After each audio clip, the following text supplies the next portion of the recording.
Philadelphia. I'm Bruce Buffer. It's time for the Anthony Gorgano Show.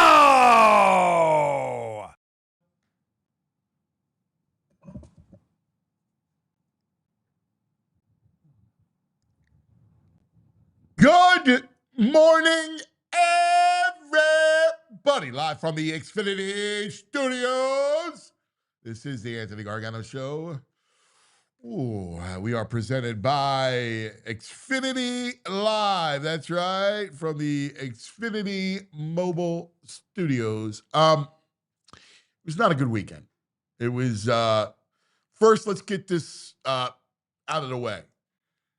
Our prayers are with Zack Wheeler. Thank God they caught this blood clot. I guess the doctors and the Philly staff did a really good job. They caught the blood clot before it grew.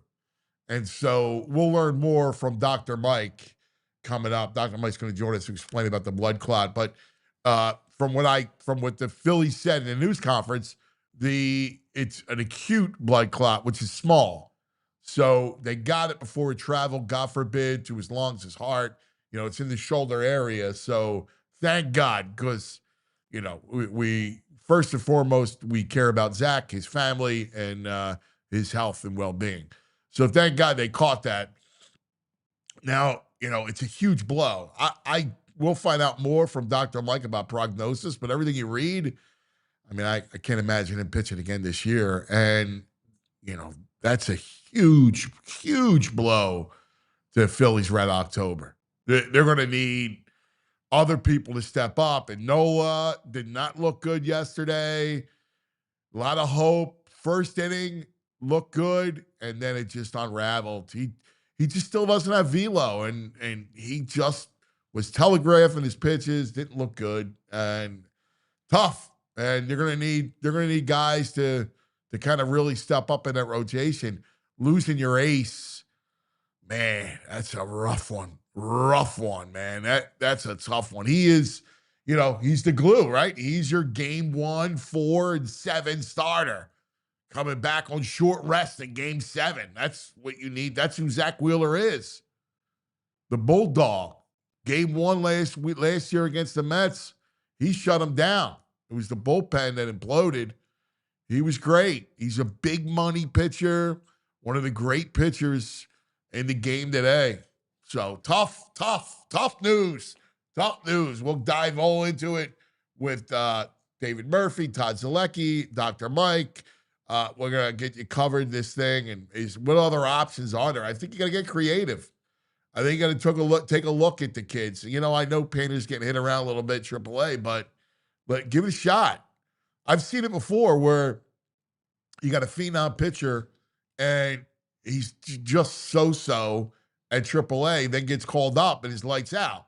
So, you might have to do that. You might have to take a look at Gage Wood. You have to be as creative as possible to fill out this pitching staff. Ranger has to get right, has to. You got Sanchez as your ace, your 1. You're going to need Luzardo to button it up to be your 2, and then you need Ranger. Problem is, you're just all lefties too.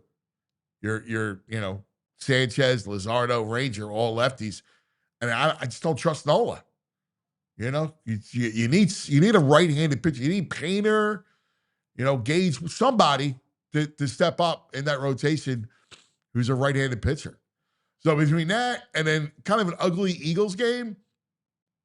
Now, the good news was, besides the Metchie trade, which I love, but Makuba really showed, right? 2 big plays, the pick 6, the fumble recovery. He's got a nose for the ball. He's a smart player. So that's got to make you feel good. He's around the ball coverage, not afraid to hit. So, listen, he's a pup. So you're going to have to give him some latitude. But at least you know that he's going to be the guy. He's going to wind up being your safety. He's a good fit, opposite Reed Blankenship in what he does. So you got Makuba kind of, settled in. The other corner spot, I still think it's got to be Bennett. We'll see how that plays out. I still think it will be Bennett. And then there's the Metchie trade.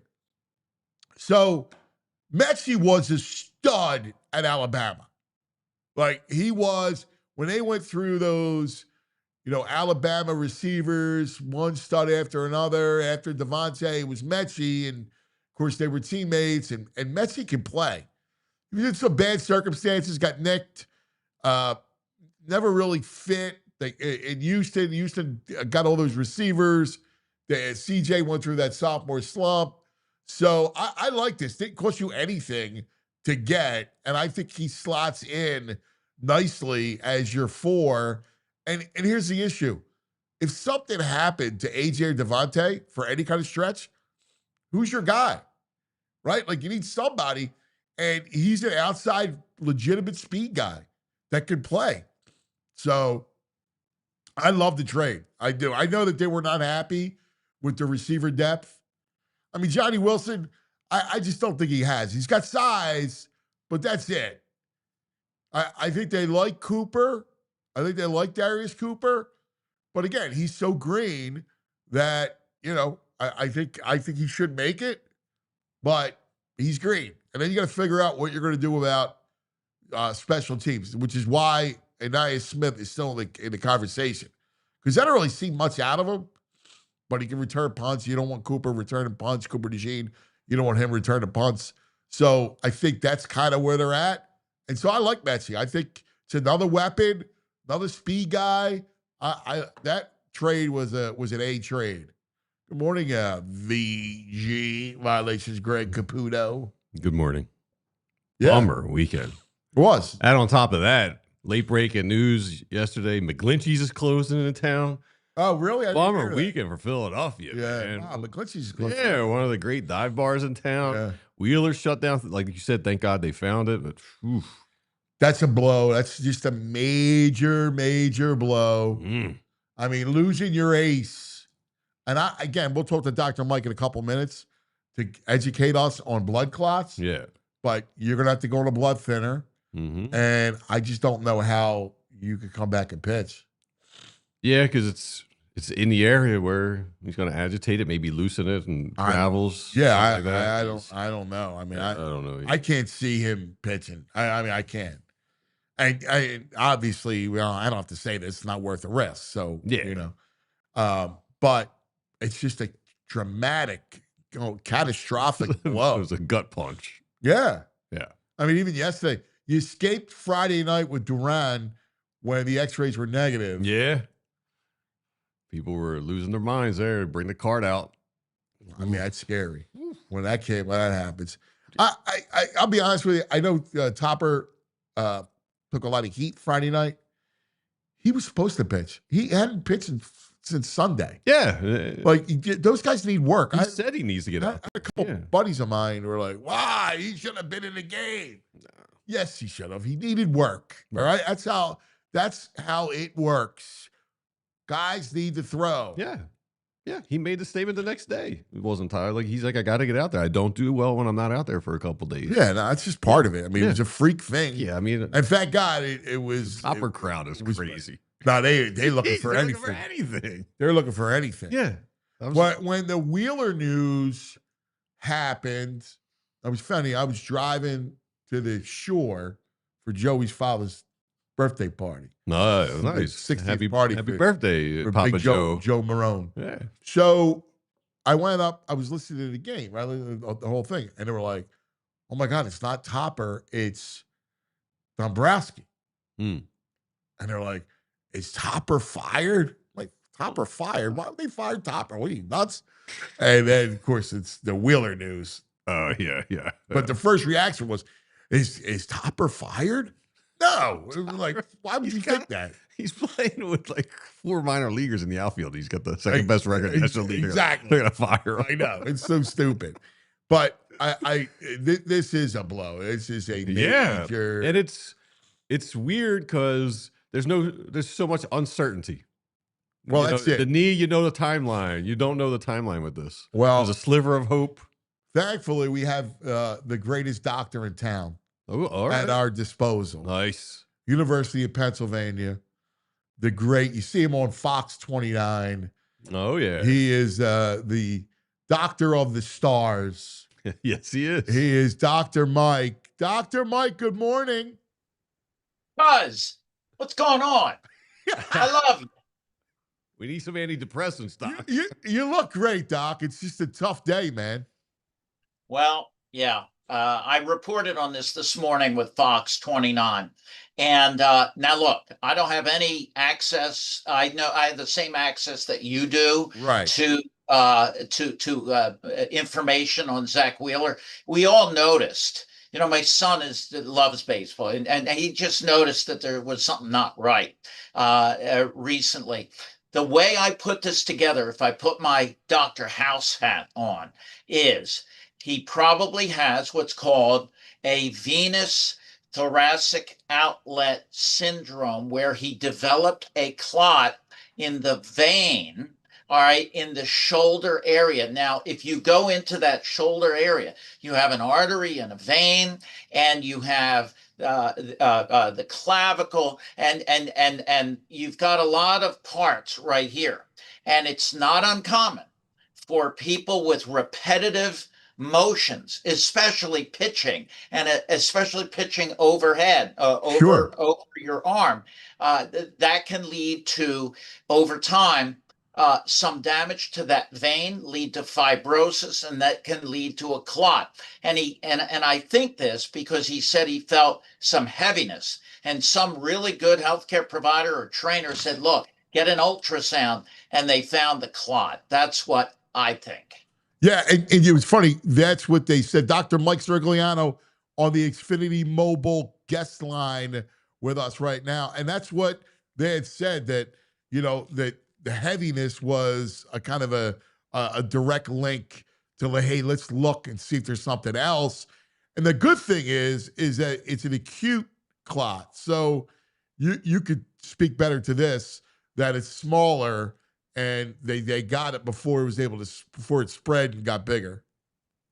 Well, the thing that you worry about is it can move and go into your lung and cause what's called a pulmonary embolism. You can die from that. Oh. So they found it. Now, the big question here, what we normally do with a deep venous thrombosis, a blood clot, if that's what it is, and I'm pretty sure it is, it requires at least 3 months of anticoagulation, usually with like a medicine like Eliquis, what we call DOAX. It's the blood thinner. It's a blood thinner. Now, I don't know whether he can play baseball and pitch with that. You know, God forbid he gets hit in the head with a baseball, he could bleed. The other thing is, depending on what further imaging studies show, and you can bet he's going to be having MR venograms or CT angiogram. They're going to do everything on him. Sometimes with this kind of a situation, you might need surgery. So let's hope that's not the case. But it's a little bit troubling. Maybe that's why you had the top brass getting involved here. And look, we want Zack to be okay, regardless of anything. We want him to be treated with the right way, without regard to anything other than his health, period. Yes. Yeah. Hey, Dr. Mike, can I ask, is there a reason you can't go in and just, like, not just with Zack, with anyone, go in and suck it out or just remove the clot? Sometimes they'll do that, especially in the lung, if it's a really, really big clot, but that's very invasive, and you can flick things off. The main treatment that I do in my own practice, if someone has a clot in their leg or their arm, you put them on anticoagulation. That's what you do. Now, in his case, again, because of what he does for a living, that may require not so much treating the clot, because he's going to be treated, but does he have a structural abnormality there that because of his profession, that's going to lead to chronic problems down the road? That's what I'm concerned. Wow. Yeah. That's the thing, that repetitive motion for all those years, you know, that's what's scary. And God forbid, you're looking at possible internal bleeding. I mean, there's a million things that can go wrong, which is why Right. he can't. You can't risk anything.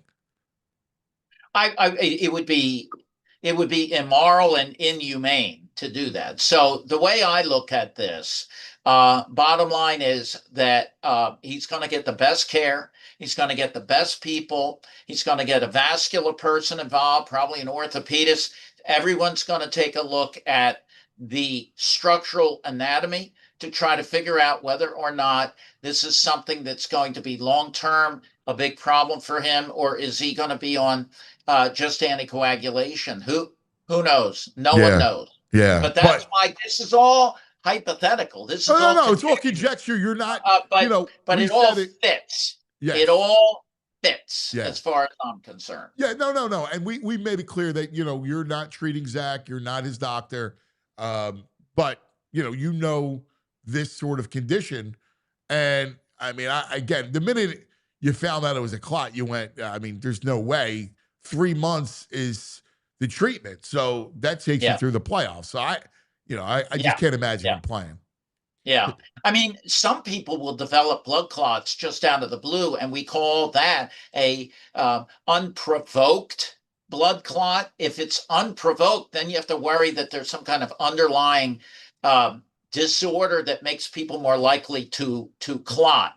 In his case, for what he does for a living, I think I'm leaning more towards it's an occupational hazard for these pitchers that in some cases can lead to clots in the arm, this thoracic outlet syndrome and compression of the vein and damage to the vein. I think it's the vein. I don't think it's an artery. I think it's the vein. Wow. Hey, Doc, Damian Lillard, he had something similar. He actually was diagnosed on March 25th and cleared and off blood thinners 4 weeks later. Is that an anomaly? Is that like really rare? I've never seen a blood clot treated for 4 weeks like this. Maybe, but the standard operating procedure for clots that I deal with are generally 3 months. And he will be. And that was in his leg. That was in his leg. Yeah. Leg different than shoulder, which is so close to your heart and lungs. They all can propagate and spread to the lung and cause a pulmonary embolism, which can kill you. So that's why we take this very seriously. A blood clot, you got to deal with it very seriously. Yeah. It's just scary. It really is. Doc, you're the greatest. What do you think about the Birds? I know you're a huge Eagles man. Listen, as long as everyone's healthy, I that's all I care about. I think they have a really good chance to repeat. It's really hard to repeat a Super Bowl, but you got to believe. I think they have all the elements. They have all the right people, and I think that it's a very good chance. Yeah, and I know you can't wait for training camp for the Flyers because they're back. My buddy Ed, I miss Ed Snyder so much, I can't tell you. He was, you know what he did? Because he got me out of my shell. He taught me to have a hockey approach, not to take anything from anybody. Somebody be fair, be honest and correct. But, someone gets in your face, hey, sorry, I'm in. Anyway. You're the best, buddy. We love you. I love you. I got to come love back. You. Continued success. You are a legend in the city. You're an icon of the city of Philadelphia, and I love you, man. I love you too. I love both of you. Both of you. I got to come see you soon. All right, I promise. Yes, sir. All right. See you, love buddy. you. Love you. Here he is, Dr. Mike Srigliano.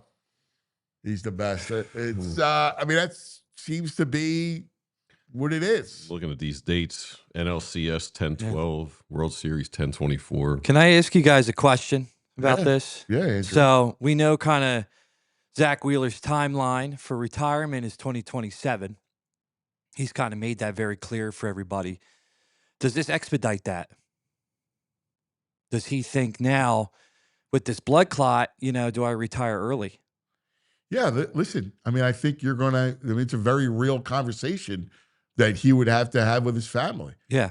You know, And this is the man, not the player. We're talking Right, about the man, exactly. not the player. I mean, in fact, if my guy, Coach John Yurkow, who coaches at Penn Baseball, great coach, John said, I had a kid who had a similar issue, eventually diagnosed as thoracic outlet syndrome, and he had a rib removed. I read Oh that my yesterday. God. Yeah. I read that yesterday. Yeah. Yeah. Whoa. Yeah. Yeah. I mean, you know, it's no joke. Yeah. It's no joke. It's a shame, man. Zack is just the greatest too, man. Yeah. Greatest. Tough luck. Just we wish him the best because he really is. All right. Joining us coming up, we're going to talk to David Murphy. What are your contingency plans, right? Like, all right, let's put Zack aside, and where do you go from here with this rotation? And how do you survive that kind of blow, losing your ace? We'll get to that coming up in just a moment. But first, let's talk about some of our friends. Let's talk about Rothman Orthopedics. Yes, Rothman Orthopedics. You know, we talk about them all the time when it comes to player injury, player health, and there's no one better than Rothman Orthopedics in our area. The best, number one.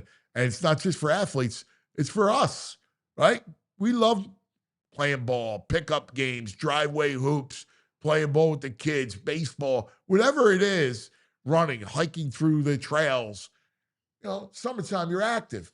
It's a real bummer when you're stuck with an injury, right? Like an old injury that flares up or a new one that maybe it's age-related. Who knows? But listen, Rothman Orthopedics has a specialist, a team of doctors for each body part.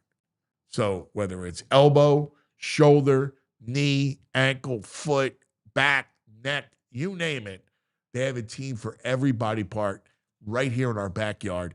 You got to check it out. They use evidence-based care, their commitment to restoring your mobility, and they're going to get you back out there stronger than ever. All right, don't let pain put your summer on pause.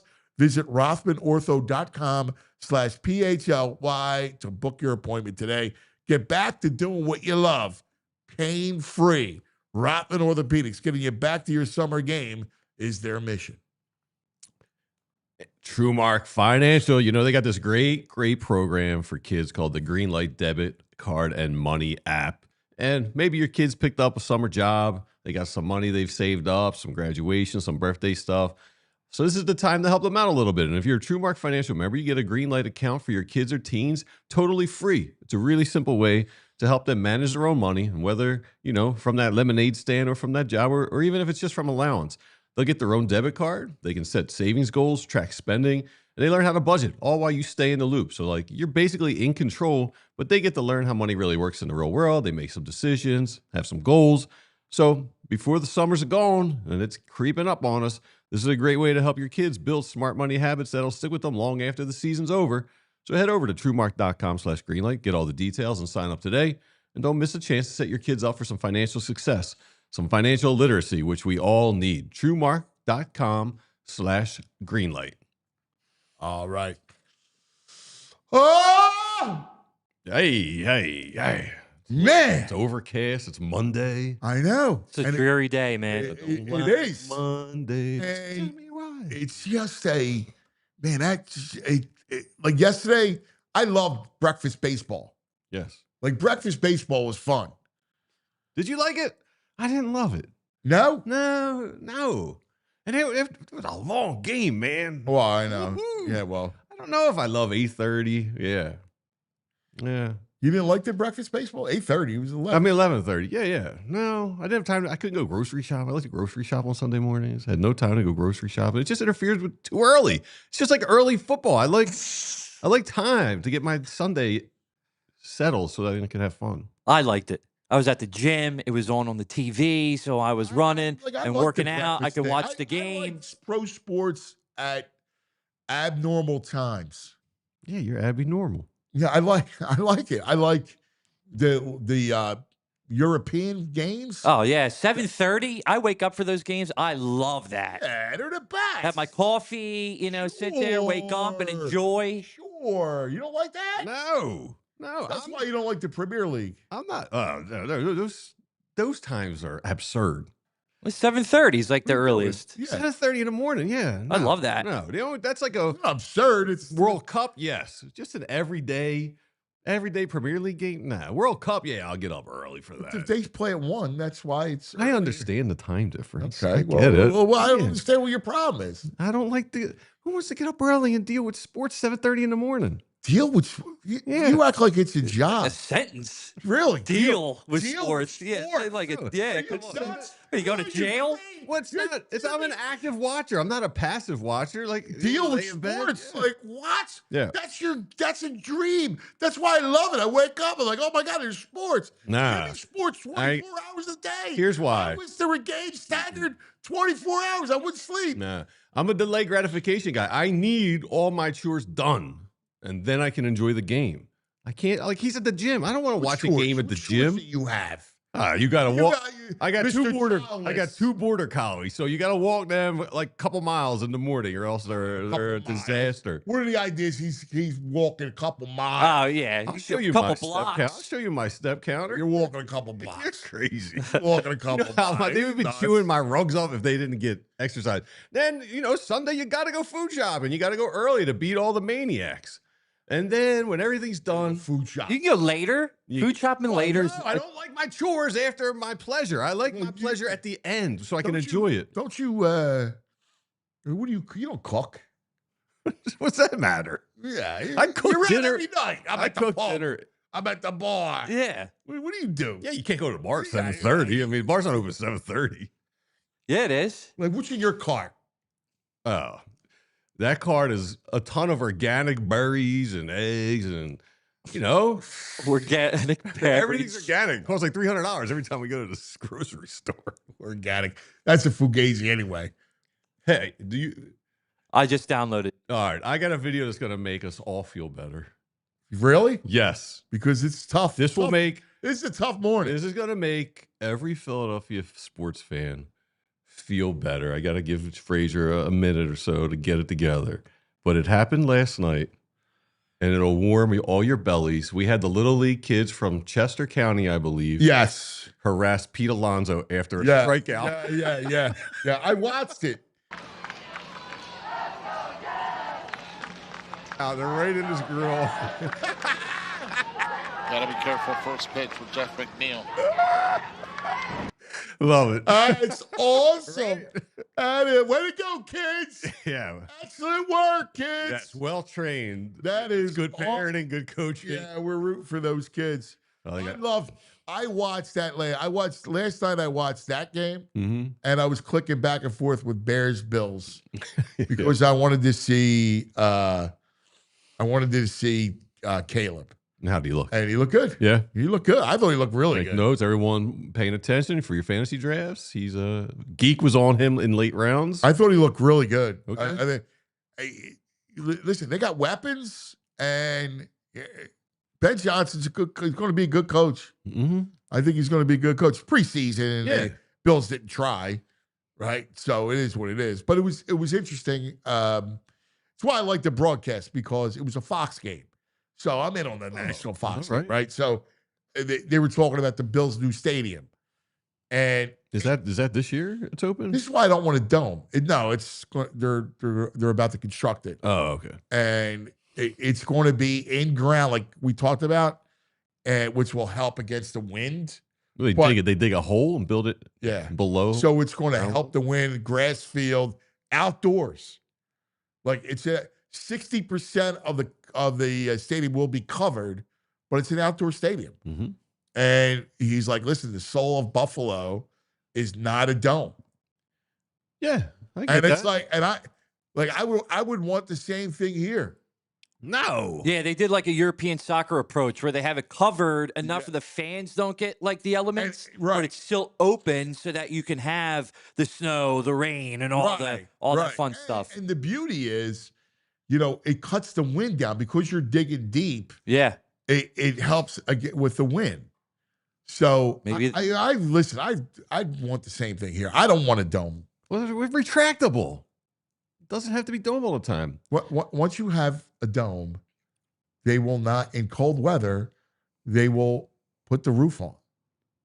Well, we need a Super Bowl. Let's get No, the Super we don't need a Super No Bowl. Super Bowl ever going to Buffalo. No, So no let's have a Super Bowl here. We don't need a Super Bowl. It doesn't matter. Super Bowls don't. They don't even belong here. Dome or bust, baby. They belong in vacation destinations. All right. Now joining us to discuss more of like what's next. The great columnist for the Philadelphia Inquirer, and he was a veteran of the Phillies beats.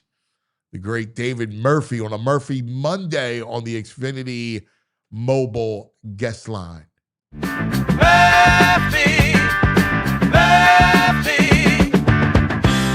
it's time for our man, David Murphy. That is a great one. I like that one. Good morning, my brother. Morning, guys. Not good news for the weekend, man. This is a huge catastrophic blow for the Phillies. Yeah, it is. I mean, we were talking about this, last time, and there's really no dancing around it. It's a huge blow. I mean, their best chance at the World Series was to dominate Game 1 and Game 2 on a starting pitching front, and kind of do that rinse and repeat throughout the postseason each series. And it's awfully tough to Sanchez is great, but behind him, even if you think Ranger Suarez gets back to what he was at the beginning of the season, those next three slots leave a lot to be desired right now. Yeah, they're shaky. I mean, they really are. Let's dive into it, because I again, we just had Dr. Mike on from Fox 29, Dr. Mike Srigliano, and he's like, listen, our treatment is 3 months. Now, I know the Lillard thing, that was his leg. This is his shoulder. I doubt we're going to see Zach in the postseason. And so let's get that out of the way, because, of course, we wish the best for Zach and his family. I don't know what else you do. I think you got to get creative. Like, I think you need Painter to have a long look up here. I think you need to give him a shot. I've seen it before where you got a kid that's struggling in AAA and gets the call and he's lights out in the bigs. I've seen that. Yeah, I mean, I tend to lean towards your side of the issue. I mean, look, I think a lot of baseball development is kind of self-reinforcing. I mean, it's the only professional sport where you allegedly need 4 or 5 years of professional development before you end up playing in the majors. I mean, no other sport is anywhere close. And I think a lot of times, you would be better off just calling a guy up and seeing what happens. I mean, there's this whole notion that you're going to ruin a kid by calling him up too early. Look, if a kid's going to be ruined by being called up too early, he probably wasn't cut out to be. He wasn't cut out to be it anyway. Like the whole Scott Kingery thing, like I thought that was totally overblown. Like, come on, if you're a guy who can't play multiple positions, you just shouldn't be in the major leagues. If that's going to take you out of your approach at the plate, at the end of the day, Mike Trout was an relatively unknown, underdrafted 18-year-old who was raking against Vineland Regional High School, and then a year and a half later, he's in the big leagues, hitting major league pitching. Like, you don't know until you get here, and I'm with you. I mean, if they think Painter, if he can throw strikes and there's no risk, to him physically, then yeah, what's the harm in calling a guy up, running him out there, the Mick Abel job? Like, you didn't ruin Mick Abel by doing it. He went back. He struggled up. He was great up here. He struggled up here. He went back down to the minors. He was great in the minors, So I'm with you. I'll say this. I think if there's the way they've talked about Andrew Painter, I think if they truly believed he was ready to be up here, he would be up here, because they're desperate to have him up here. But he's really, struggled to find the command, at AAA right now. And the worst thing you can do is bring a guy up here and he just can't throw strikes. And that's no good for anybody. And it ruins your bullpen if a guy can't get out of the second inning, So I'm mostly with you, where if there's that, Yeah, I agree. That qualifier, I think, is spot on, Murph. I do. I'm with you. I'm just looking at it that you desperately need a right-handed starter. And Nola, that gives me no hope. After watching him yesterday, No. I mean, he just may be cooked. This is what it is. Yeah. It's sad. And I think that's where you need to get creative. Eh, look, you've got, I think we talked about this last time where, maybe Aaron Nola, if you told him, look, Knowles, you're going to give us 3 innings one time through the order from now on, and then say the same thing to Luzardo, say the same thing to Walker, whatever. Like you try to put it together. I think that's what with a 6 or 7 game lead in the division, you can kind of spend the next 5 weeks trying to figure out what you're going to do. And I think Rob, to his credit, has started to do that in the outfield a little bit, where he's like, look, if these guys aren't comfortable playing every other day, I'm gonna have to use this month to get them comfortable playing every other day, because we're gonna play matchups in the postseason, and these guys got to get used to it, So I'm gonna start mixing and matching, and maybe he has to do the same thing with the starters. The one guy everyone's talking about Painter, but the one guy I'd like to see them call up is a kid named Gene Cabrera, who's at double batting. He's on the 40 man. I mean, he was actually lined up with Wheeler. He threw 6 no-hit innings 2 Wheeler starts ago, and they pulled him after 59 pitches. Struggled a little bit the last time out, but I mean, his changeup is a really, really pretty filthy pitch. And he's been throwing strikes. He struggled a lot with walks early in the season, but something clicked, and his command has been, at least of the strike zone, has been great since then. And he's got stuff that pops. He reminds me a little bit of Bastardo.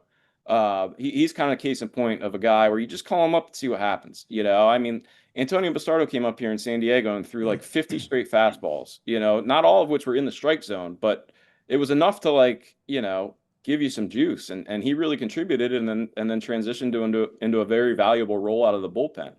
And I think more so than Painter, I think Cabrera, it's like, why not? He's already on the 40 man, just bring him up. I mean, Max Lazar, that run was good while it lasted, but those results were never going to hold up. No. And we all know the same thing's true of Taijuan Walker. Like, everyone wants to talk themselves into Taijuan Walker suddenly becoming a $18 million a year pitcher. We've seen this before from him. At some point, no matter what he does between now and then, you're not going to have any confidence in him going out there in game 3 or game 4, starting a playoff game.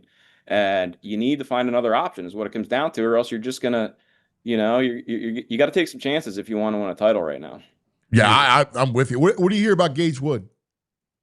Anything? About Gage Wood, I haven't heard anything since I don't know. Has he started pitching yet? I'm not sure what their plan is or what. So I asked Dombrowski around the deadline, right after the deadline. I asked him, and he said that he had Wood had just signed his contract at that point in time, and the plan was for him to go down to Florida and pitch in instructs or rookie league, whatever, or extended spring, whatever's going on down there right now, and just kind of get the feet wet.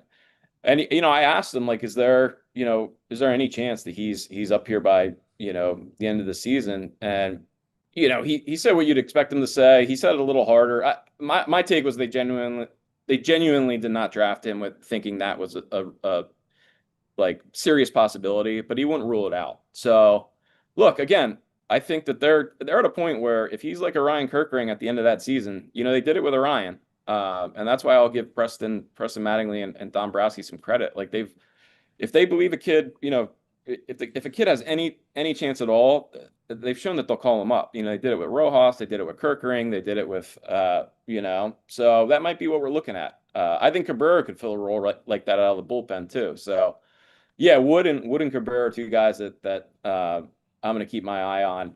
With Wood, the thing is, like, he's, he only threw 40 innings in college this year, and he's had the shoulder thing. And I don't know, in a perfect world, yeah, if he's throwing strikes and he's healthy, then yeah, why not bring him up? Because again, you saw what they have at the back end or at the front end of that bullpen last night, and it's just not going to get it done.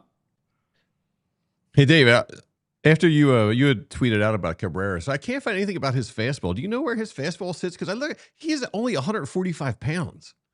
Yeah, he should go on, do what I did and just go on minorleaguebaseball.com and watch a couple games, or he's got some kind of cut tape on YouTube you can find that kind of gives him he's 93, 94, I think, from what I remember. Again, those parks, the minors are so tricky because those parks are so rinky dinky, and you have no idea what's what. I guess with they're not all equipped for StatCast, so I'm not exactly sure how the velo readings go there. But just the eye test wise, it pops a little bit, and it looks like it jumps out of his hand and is the kind of stuff that gets on a pitcher or a hitter faster than the velo readings might read. But he's got a low to mid 90s fastball from what I can recall. I mean, it's I would say it's above average, Okay. at the very least. All right, outlook. Let's look. Forget the playoffs. Let's look the rest of the season now, because that's such a huge blow to your rotation. I mean, they're still scuffling at the plate. We still saw the same kind of thing over the weekend. I mean, you got the split from Washington because you killed Parker yesterday. But how do you see them? How do you view them going forward now? I mean, look, it's baseball, and it's so hard. It's such a unique sport, where any other sport, we all could have told you at this juncture of the NFL season last year, we all could have told you the Eagles are a very strong likelihood of winning a Super Bowl, right? And all they got to do is go out there and be the team they are, and they'll win a Super Bowl. Same thing with the Thunder last year, right? Hockey's a little more variable, but baseball, it's just so. I mean, I always point to the Dodgers, where they've had by far the highest payroll, by far the best lineup, most years the best starting pitching and bullpen, and have been by far the best team in baseball, for the majority of the last decade, really. And they only have 1.5 titles to show for it. Yeah, that COVID thing. Yeah, right. Yeah. So this was really their first legitimate real title. Yeah. My dog is backing into the frame here. That's the best. So you don't know. And we saw that we saw that with the Diamondbacks. That was their year to win it, frankly.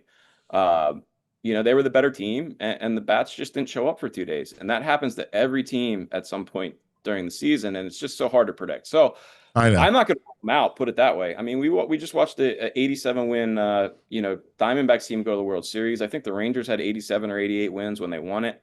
I think, who knows? You got Christopher Sanchez, who's as good as Wheeler right now in Game 1.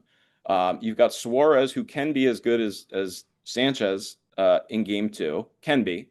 I still think I'd throw Luzardo, not Ranger, in Game 2. You don't know. I mean, they have. Look, I don't believe I don't believe in Ranger. Ranger is a half a season pitcher to me. I said that to you before. No, I'm with you, but it's weird because he's always pitched well in the postseason. Then when he gets called upon, so he's the most. I'm with you. Like it's baffling to me where this is 3 straight years now where it's the same exact pattern where he's legitimately one of the top arms in the National League for 10 or 11 starts, and then he disappears to the point where Rob has no confidence in him to start him during a postseason game. But then when he does end up having to throw him out there, he does well. So I don't know.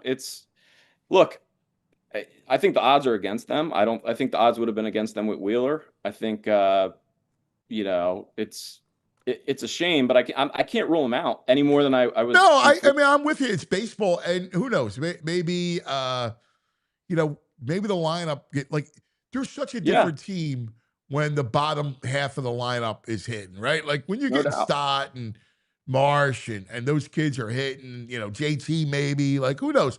And they're so infectious that they all start to hit, Yeah.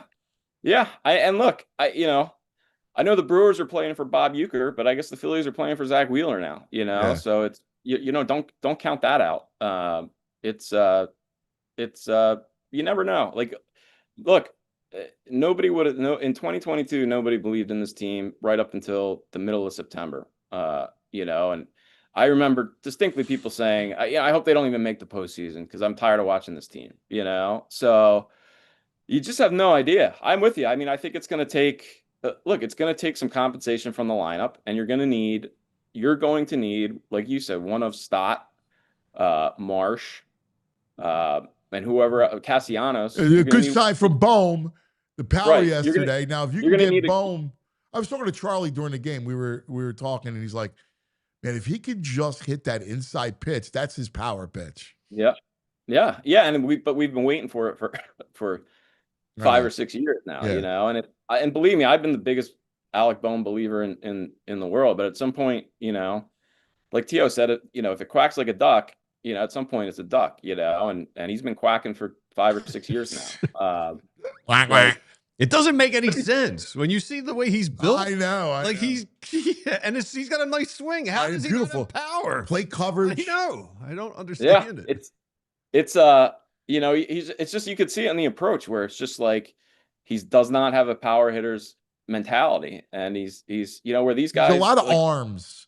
He's a lot of arms. Well, he's also so good. He's got such good bat to ball skills that he can make contact. So he does, rather than waiting for his pitch. And I'm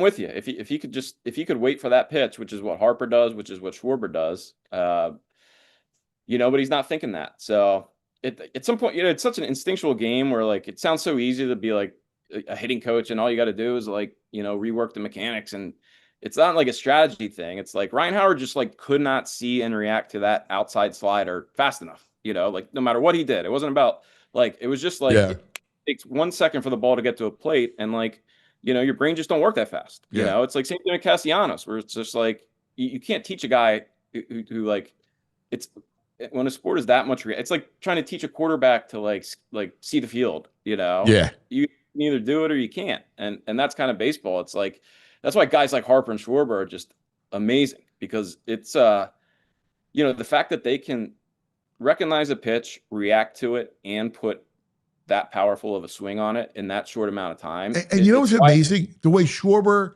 has learned to hit lefties. Mm-hmm. It's so impressive how he started to hit lefties. Yeah, he's great because he's got like that kind of like Rain Man like mentality where he's like, you could see him just like, going home and like, sleeping upside down in a closet and then waking up and like going to the cage in his basement and just hitting balls for 6 hours. Like he's the kind of guy who just like loves hitting, loves working at it, loves the craft, and happens to be good. And I think that's why, you got to combine all three of those. It doesn't matter how hard you work if you don't have the ability, and he's got the ability, and then combines it with he's made everything out of his toolkit, really. Whereas Harper's just this natural born, great athlete who would have been a great, soccer player, football player, whatever. Where Schwarber's like, he's built to be a power hitter, and he worked at it. And that's really what you're seeing. And I think that's what the lefty thing is, Yeah. His swing seems has gotten so quick and compact lately. Like, you thought Chase had a compact swing. Like, his is wild to watch. Yeah, that's the amazing thing about Schwarber. Every year I've watched him, he seemed to have gotten better. Yeah. It's funny. did you see, by the way, that the big thing being made about Pete Alonso breaking the Mets all-time home run record?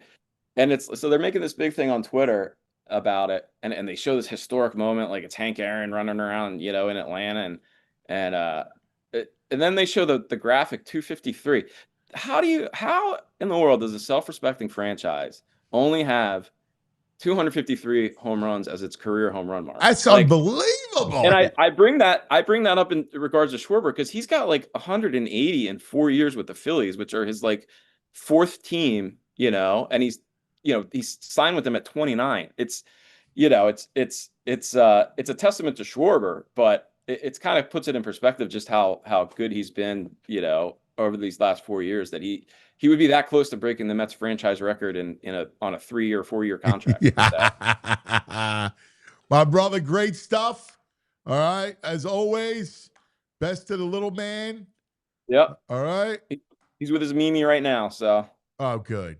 All right. Well, next week we go back to Eagles. Okay. All right. Can't wait, man. I'm fired up for football season. I really am. It feels great today too. It's got, you start feeling the little little nip chill, little Canadian air. The little nip. That's all you need. I remember this was what you'd be getting home from school on the school bus and like tucking the trapper keeper under the arm and zigging and zagging. This is the best time of year. Yeah, man. I'm with you, brother. Great stuff. Yeah. Thanks, pal. We love you. Yeah. See you, All Murph. right. See you. There he is. Murphy Mondays. It was because of the storm and the rain blew out all the hot. Yesterday was, hot. Looking at the forecast, I'm sure we'll get some spikes, but next week it's all 70s, 80s, yeah. nighttime down in the 60s. You're going to see that 5 spot soon. No. Like low I don't want no 58. 5 spots yet. 58? No. Yeah, man. No, I'm not ready for that. No. On cue. No. On cue. I can't do that. No. Yeah, baby. 70s, low 80s. See, this is how I Perfect. know I'm going to be a snowbird when I'm older, because I'm going to live in Florida during the winter and come back here during the summer. I don't want anything to do with cold weather. I don't want anything to do with cold weather. I'm out. Everybody likes cold weather. But we're talking about autumn, though, dude. I'm not talking about 30s, 20s. Yeah, but 50 leads into 30. Yeah. Whatever. It's football season. Almost like, you I know. play football in 60s. Yeah, all right. Yeah. You know. You crossed the line. 50s is too much. It's too much right now. 50s. That's low. low. Too That's low. talking Yeah, about there's the line you Yeah, crossed. that's like Just let you that's know you crossed pants the and a line. jacket. Like I'm not ready for I'm not that. ready for that. It's not a jacket. It's still a hoodie. 58. 58, you can still wear a hoodie.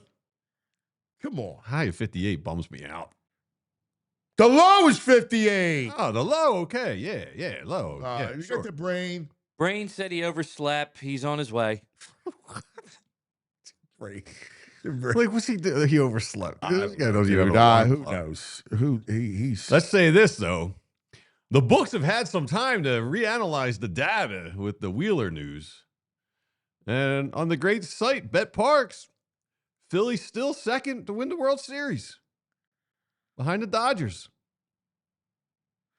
I don't know what that means, dude. They might be just late on that. You're waiting for the meeting. I think that's Vegas is wishful never that thinking late. right Yeah, now. 48. You got to rush to. You got to rush to get those things. Nah, Once dude. news I break, think Vegas they're going to adjusts. find out they don't want to move it because they want to make sure that he's not. What if it was diagnosed differently and he could come back and pitch? Well, So- then it would adjust. I would think the Brewers would have crept up ahead of them with the news. Yeah. I think it's. Hey, Brewers lost yesterday. Finally, the streak is Contreras- over. Contreras hit a home run to tie the game in the ninth inning. They were down 2-0 going in. He hits a 2-run bomb to tie the game. I'm like, oh my God, they did Here it it goes again. again. And they wound up losing in extras. Love it. Or the bottom of the end. Hopefully, they come back down to earth. Yeah, they're scary. They're scary. Yeah. All right, let's take care of some business. And then we'll get to the brain. We got Bo Wulf live from NovaCare. So we got a lot to get to. And of course, Todd Zolecki for some inside Phillies, who we love. All right, let's talk about the Bet Park Sportsbook online casino app, right? We're on it. So you say Phillies are still the second. Correct. To win the World Series. All right. It's Dodgers, Phillies, Brewers. They're not really showing any love to the National League this year. No, and I think the National League is a better the team. American League. American League. Right. But the American League does not have good talent. All your best teams are in the National League. This is true. It's a gauntlet. The It's a National gauntlet. the NL. I like The I NL like is a gauntlet. Yes. How about the Little League World Series? Who's the favorite? Do you see the kid from I have to go on to Mexico? my dark sites for that. Yeah. Yeah, they don't. See, I know, I'm joking around. Yeah. The kid from Mexico hit 2 bombs yesterday. They featured him on what a kid. I do love it. That game last night was a blast from Williamsport. That's one of the great events in sports. It's so and the kids and the big leaguers together. I pre-gamed it for like 2 hours. All the interactions of the big leaguers with the kids. I watched it all. Great. Yeah. It's great. Anyway, we'll have the brain to give us some picks a little bit later Phillies are on. minus 118 tonight. It's good news. Is it? Yeah. 118 gives you confidence? Yeah. Who's pitching? Logan Gilbert versus Rangers Suarez. Yeah, I wouldn't. Rangers strikeout over 5.5. Yeah, I You're wouldn't. not feeling it? No. I don't like the way Ranger's throwing right now. Not me neither. I got no confidence in Ranger. And Big Dumper in town. I'm looking forward to the Big Dumper in town. I actually like the Seattle team a lot. Yeah. I'm going Wednesday to see the dumper. Afternoon game going to be 70s. Oh, that's cool. Yeah. That's cool. Anyway, there you have it. Brain will give us some picks. Preseason week 3. And then it's on to the real thing. In fact, we got college football. Week 0 from Dublin on Saturday. Yeah.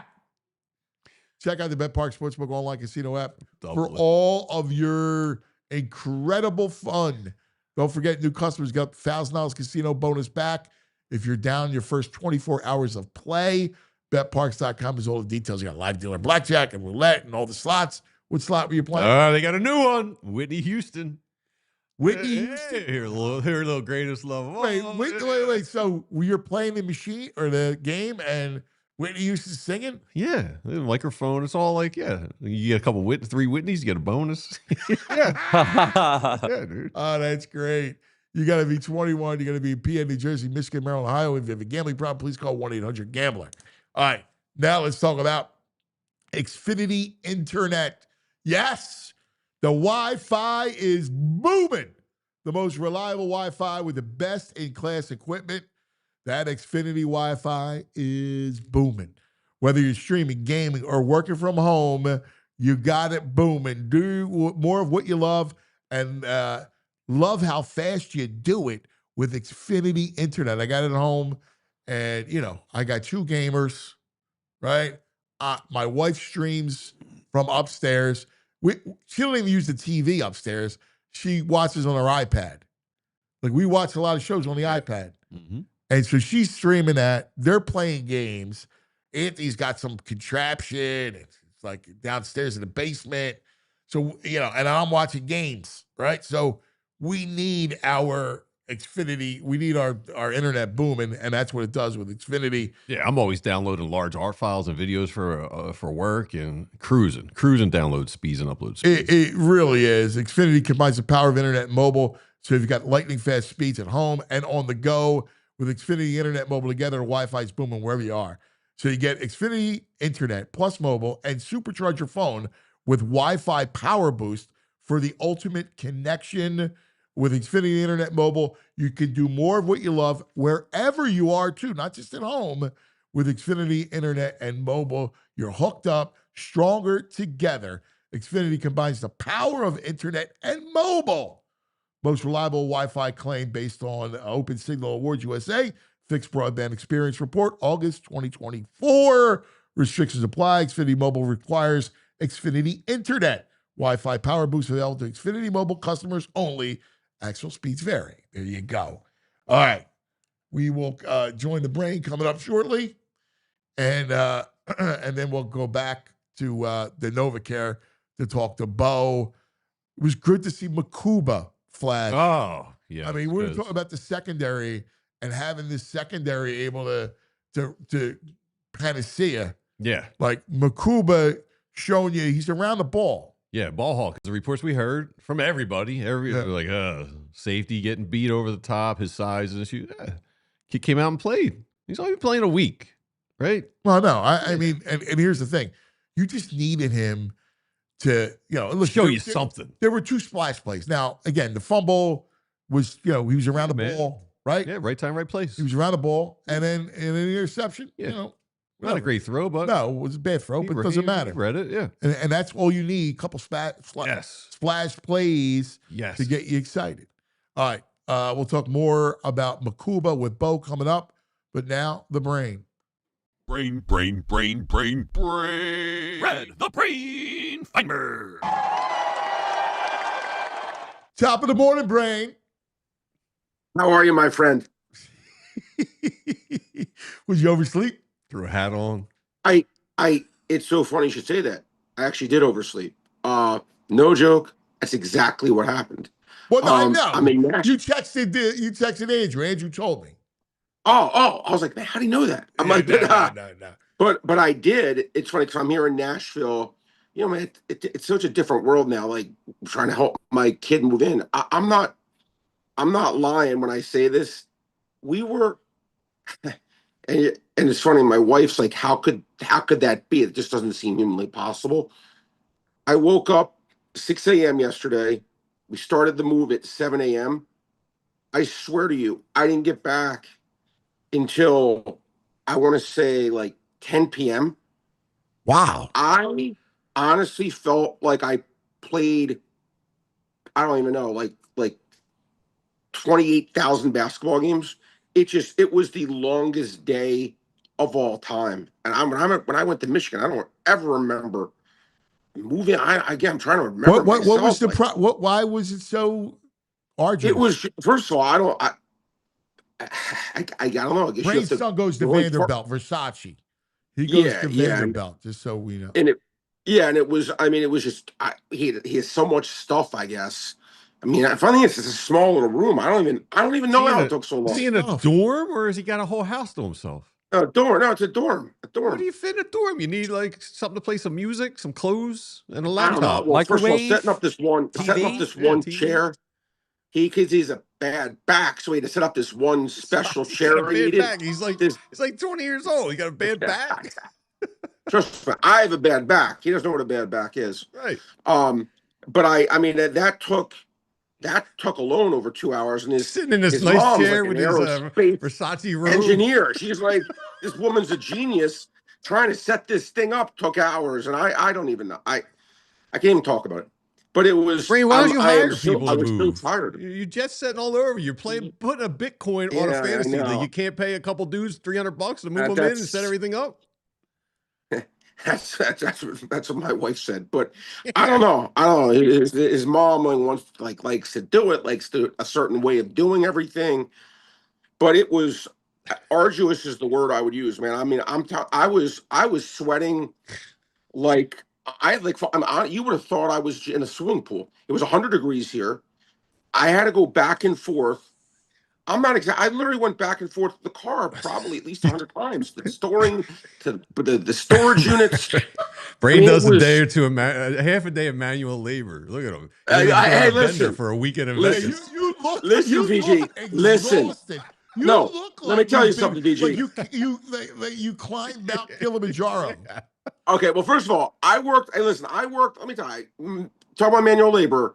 I did my time. I mean, I did 5 years every single day of working on a truck, 10 hours a day unloading it. I mean, so I do know what manual labor is. I remember when I would sneeze. We're kidding. We're just busting stones. Yeah, no, I know that. But when I would sneeze, my nose would be so black. It looked like it was like darker than like night itself. Okay. So I do know I've done my share of the manual labor, but this was he's in the coal mines with the soot all up in his nose. That's what it looked He's like, rusty. man. I'm not joking you, man. I'm not joking. It was like the coal mines with the soot. Really was. I did 5 years back. He was just busting Anyway. stones. All right, let's get down to business here. Yes, sir. A difficult, just catastrophic loss for the Phillies with Zack Wheeler. Man, I gotta tell you that you just saying taking the wind out of your sails. I just felt. I mean, the older it's funny. The older I get in life, Anthony, it's weird.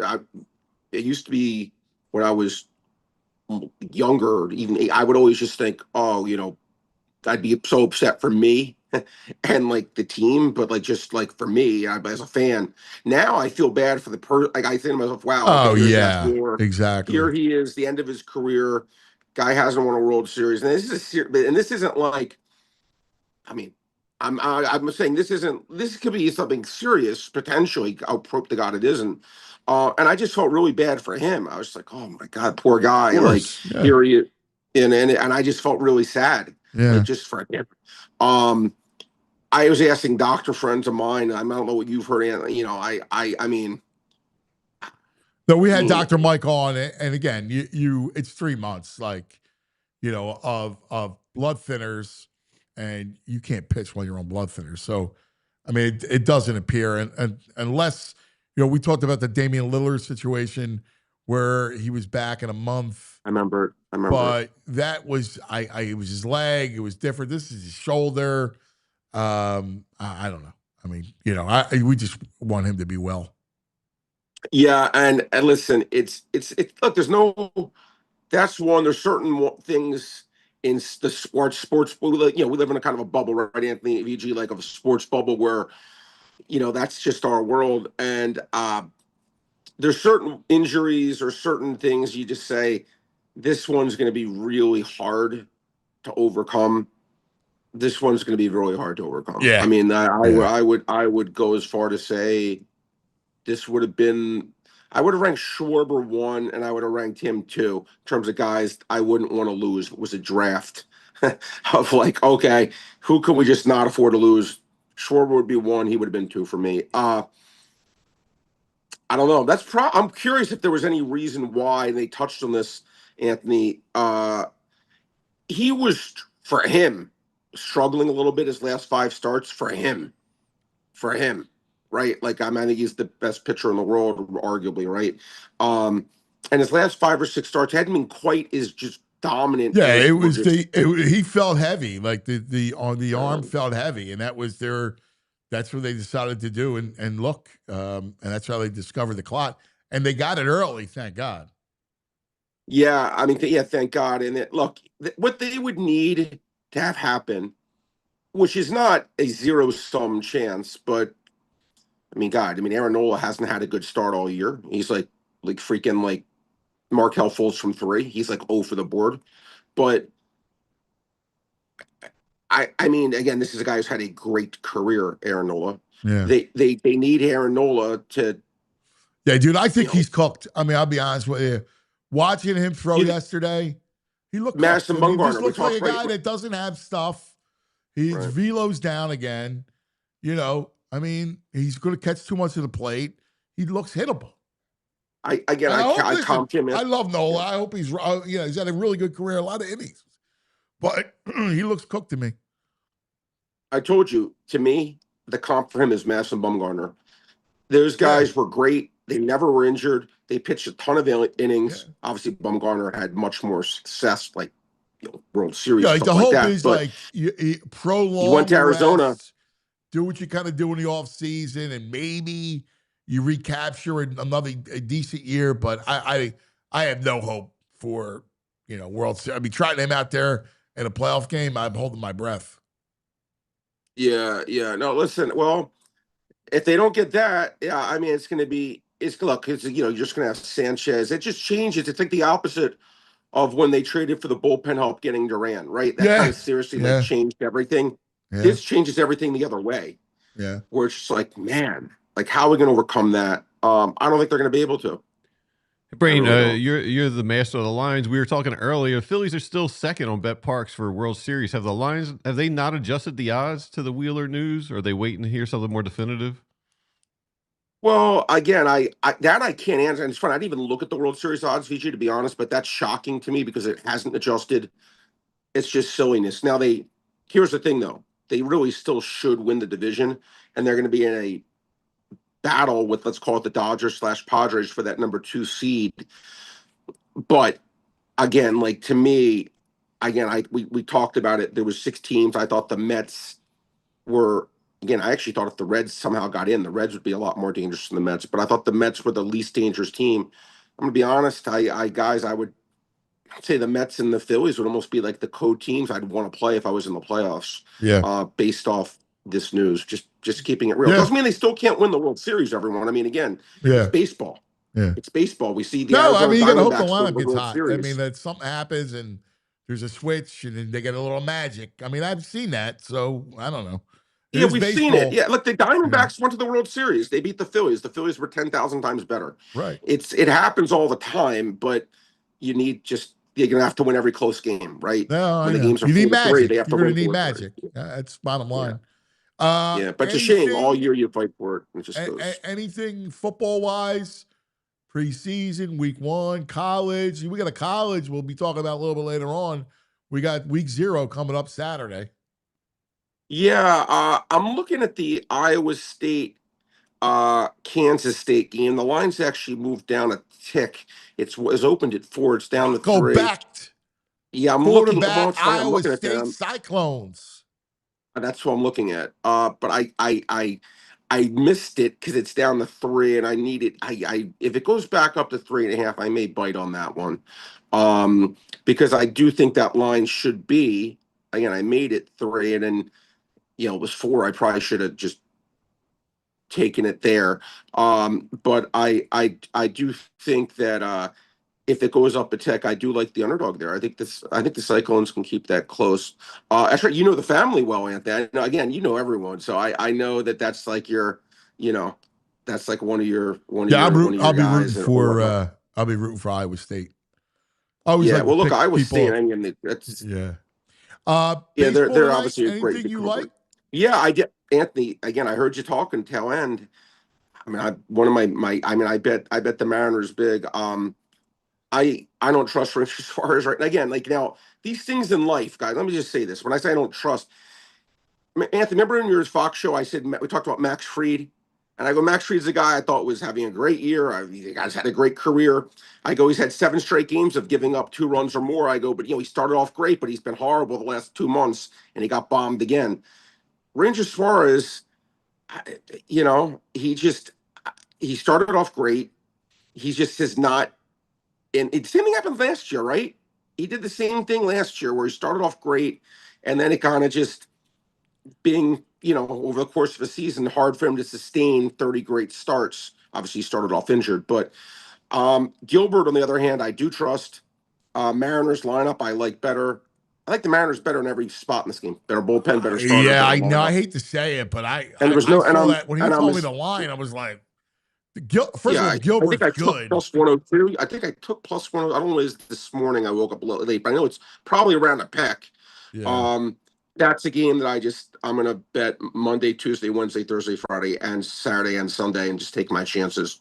Another one that I did do, guys, besides that was Anthony. Again, you look at Trevor Rogers, what he's done.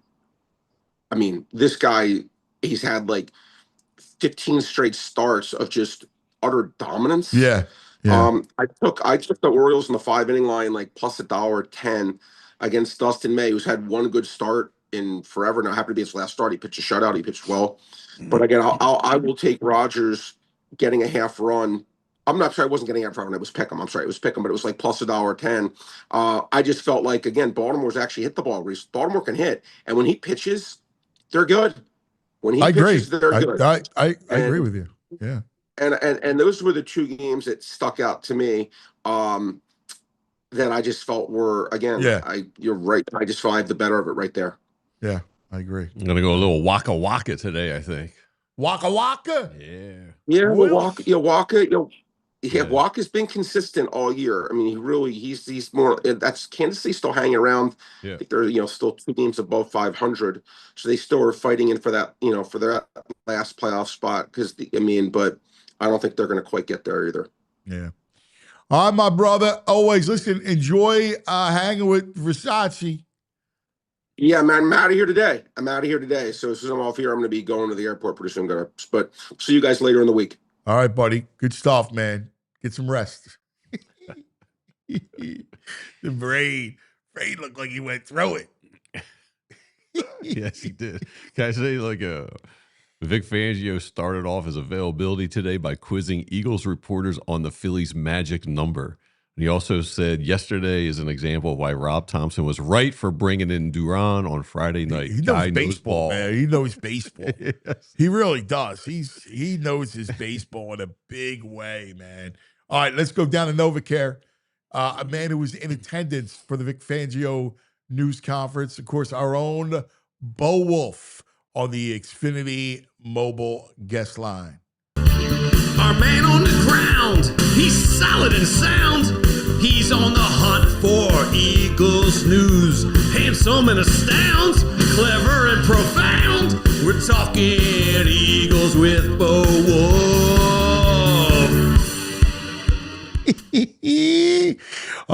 Good morning, my brother. Good morning, guys. How we doing? A good day for practice. If I'm a player, I'm loving this weather. Great day for photography and videography when you get the overcast. So Chris Frezza on the scene capturing just high quality images with this overcast cloud cover. Yeah, I love it. I absolutely love it. Bunch of things here to go over with you. One, let's start with Vic Fangio. What did you glean from Vic? What was the basic tenor besides the Phillies? So, he was asked about Makuba, and he said, those were some good plays. However, there were also bad plays by the Browns. He was like, they messed up on both plays. Yeah, the throw was horrible. It was a horrible throw. The throw was bad. I actually think, I said this after the game, I feel like Makuba's slight frame played into his credit there, because it was almost like he was hiding behind the tight end. Dylan Gabriel couldn't see him. So that was good. That was a nice play, and he finished the play. The fumble was like, okay, he right place, right time. But Vic acknowledged, sometimes there are guys who seem to just have a knack for that kind of stuff. This is Vic said that this was not separation, as the great Mike Quick walks by. I think safety is still up for grabs, but I do think it's leaning towards, let's just see Makuba. It's going to be him eventually. Let's get him on the field. That's kind of how I feel about it. He was asked about corner 2 and said, listen, usually at this point in camp, somebody has separated and it becomes clear to everybody. And that has not been the case. Everybody's kind of even there. He actually said that we might see Cooper DeJean on the outside. Oh, today, no. Well, that's exactly the right reaction, because it means it tells you how they feel about how things have gone so far. Just play Bennett. I mean, Bennett's the only one. Now, I know he got hurt, but he went back in the game. Listen, he's going to win the job. He's the only one you can trust a little bit. I'd rather throw Bennett out there and have Cooper in the middle of the field. I think so too. And listen, that even if Cooper is on the outside, I still think that would only be in base. I don't think he's going to play on the outside in nickel. It's just they need him too much in the nickel, and there's nobody else they can trust there. Mac McWilliams has been practicing on the outside, not in the nickel. I mean, week 1, CeeDee Lamb's going to line up in the slot. Yeah, exactly. You're right. So I think it's leaning that way, but it's a reflection of the way that Keely Ringo and Jacorian Bennett and Adoree Jackson have played, that we're going to see a little bit of Cooper DeJean on the outside today, if Vic is correct about that. Yeah. All right. The big trade. It's too bad. I love the move. I'm a Metchie fan. I always liked him at Alabama. I liked him. I thought he was in a bad spot in Houston. So I like taking a flyer with him. I know that they're not happy with their wide receiver depth. It's funny because I feel like I feel better about their wide receiver depth at this point in camp than I have in a very long time, because they've always been very bearing behind Devontae Smith and A.J. Brown. So, you can decide whether you think that this is competition for Jahan Dotson to be the primary slot guy, whether you think he's coming to take Johnny Wilson's job as the dirty work wide receiver, kind of like the way that, Zach Haskell was used in 2022. Whether he's coming for Anaya Smith's job as just the 6th wide receiver. I put Darius Cooper to the side. I think he's a player worth developing who gets a roster spot and probably is not active on game days. But listen, to me, talking to somebody in the building, it's like, this was just too good of an opportunity to pass up. We like John Metchie. We're happy to have him in the building, and let's see what we can do. Yeah, you're spot on with Cooper, right? That's you and I, our boy. They like him a lot. I don't believe they're happy with Johnny Wilson. I don't believe they're thrilled with Anaya Smith. And the only thing that Smith does is return punts. And, you don't want Cooper back there doing that, Cooper DeJean. But, I don't think they love either of those two guys. I mean, Johnny Wilson, other than his size, he's got nothing. I mean, I'll be honest with you. And there were a lot of drops, too. A lot of drops, and he has made some contested catches more this year. The back shoulder play, he's gotten a little bit better, but he still has the drops. And if his main reason for being on the field is to do the dirty work stuff, John Metchie is probably better at that than he is. Yeah, listen, God forbid somebody got hurt, like AJ Devontae got hurt, missed any sort of time. That's where Metchie really comes into play. True, but I do think we have to temper this with the expectations of what they gave up for him. It's a flop of third round picks. I like the kid because I liked him coming out of college. I got no delusions. Sure. Like, listen, he's not a lock, but I thought there was some extenuating circumstances. There was a crowded room there. They had some issues. They drafted 2 guys as well to even go with Nico Collins and the injured Tank Dell. So yeah, it makes sense why they would move on from him. But I do think this is not like giving up a 3rd round pick for Jahan Dotson. This was a dice roll, a free roll, if you will. Shout out to Ben Park. I agree. You're right. A free roll. Yes, I agree. Good analogy. The free roll. All right. What else did we learn from Saturday? You know what I'm a little bit concerned about, Cuz, is the offensive line depth. I feel worse about the offensive line depth than I have in a while. And you think about it, last year you had Tyler Steen as a backup. The year before that, you had Cam Jurgens as a backup. You had Fred Johnson all along as a reliable swing tackle, even a guy like Jack Driscoll. And right now, we don't have that. Cameras are down, so I got to move over here a little bit. But Brett Toth, sure, Stout loved him. It's not the most inspiring thing. Drew Kendall, I was a little bit impressed with, but the young guys, Miles Hinton has sort of regressed a little bit as camp has gone on. Matt Pryor had a pretty tough game the other day. Kendall Lamb is not quite as buttoned up as you might hope. So that is, to me, if cornerback 2 is the thing I agree with you. If cornerback 2 is the thing that's like really worrying Howie Roseman, I think offensive line depth is the thing that's like waking him up in the middle of the night. I wish Pryor should be better. He should be better. He started a bunch of games last year, played a bunch of snaps for the Browns or for the Bears last year, started at right guard. And I think the problem with Pryor is he's a guard, not a tackle. And so when he's out on an island, he's just, he doesn't have the athleticism to be out on an island. And then how did Kendall look at guard? I think he held his own. I don't think he was great, but I think for the first time we've seen him play guard, because he has not done that at camp at all. It was enough to think in an emergency he can be active on game day and play that in a pinch. Now, how about Kennard? Because I really didn't hear his name called, Yeah. so I think he probably played a solid game, not many mistakes. I think you're right. I think that he is probably the top backup right now, and maybe the active game day guy backup at 4 positions. How do you how did you think the D line looked? I thought the D line looked worse than they looked the first preseason game. And maybe that's just the difference of the Browns offensive line is better than the Bengals offensive line. Azeez Ojulari's pass rush sack, that was a nice bit of work against Cornelius Lucas, who's a starting caliber tackle. I still thought Gabe Hall was pretty good. The rest of the guys, listen, these are champagne problems. Like, I think a lot of teams would tell you that they don't have a great 4th edge rusher or 5th defensive tackle. But yeah, I didn't think it was great. I saw the one play Robinson flashed where he shed a block and made the tackle. Yeah, that was a nice play. I think he also got pushed around a little bit in the run game. It seems like he plays too high sometimes. Yeah. But he's going to be a part of that defensive tackle mix, no doubt about it. Yeah. It's funny, man. The one thing that Campbell's going to be a star. Dude, he looks fast. Like, when you watch him, he's so much, as an athlete, stands out in like neon compared to everybody else during these games. Like, that he does not belong. If you just come down and watch 5 minutes of preseason football, you go, that guy doesn't belong. He's a legit player. Well, especially when he's on the field with mostly backups, right? It really stands out then. When he's on the field on the defense with, Zach Bond and Cooper DeJean in the middle of the field, maybe it won't be quite so glaring, but in that setting, that's my point. It's super clear. And Vic Fangio said that we're probably going to see Zach Bond practice a little bit today in team drills for the first time in a while.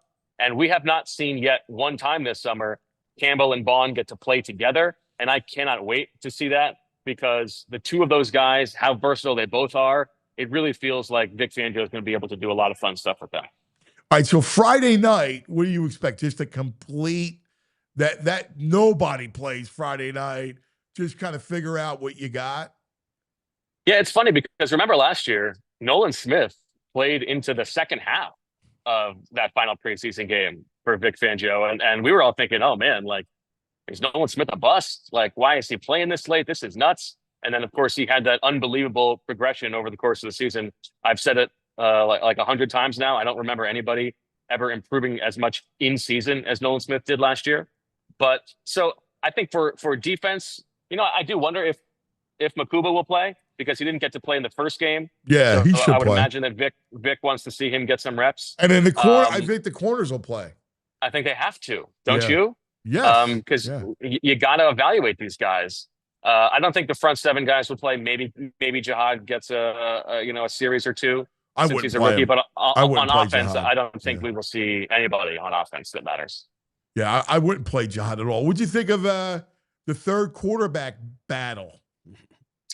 Yeah, I mean, listen, it's hard to evaluate the wide receivers and like the whole the operation of the offense changes so much from Tanner McKee to those other two guys. But I did think that it was enough for me to think if they're going to keep one of those two guys, it should be Kyle McCord. Because long term, you get him for 4 years. And I think there were some nice throws in there.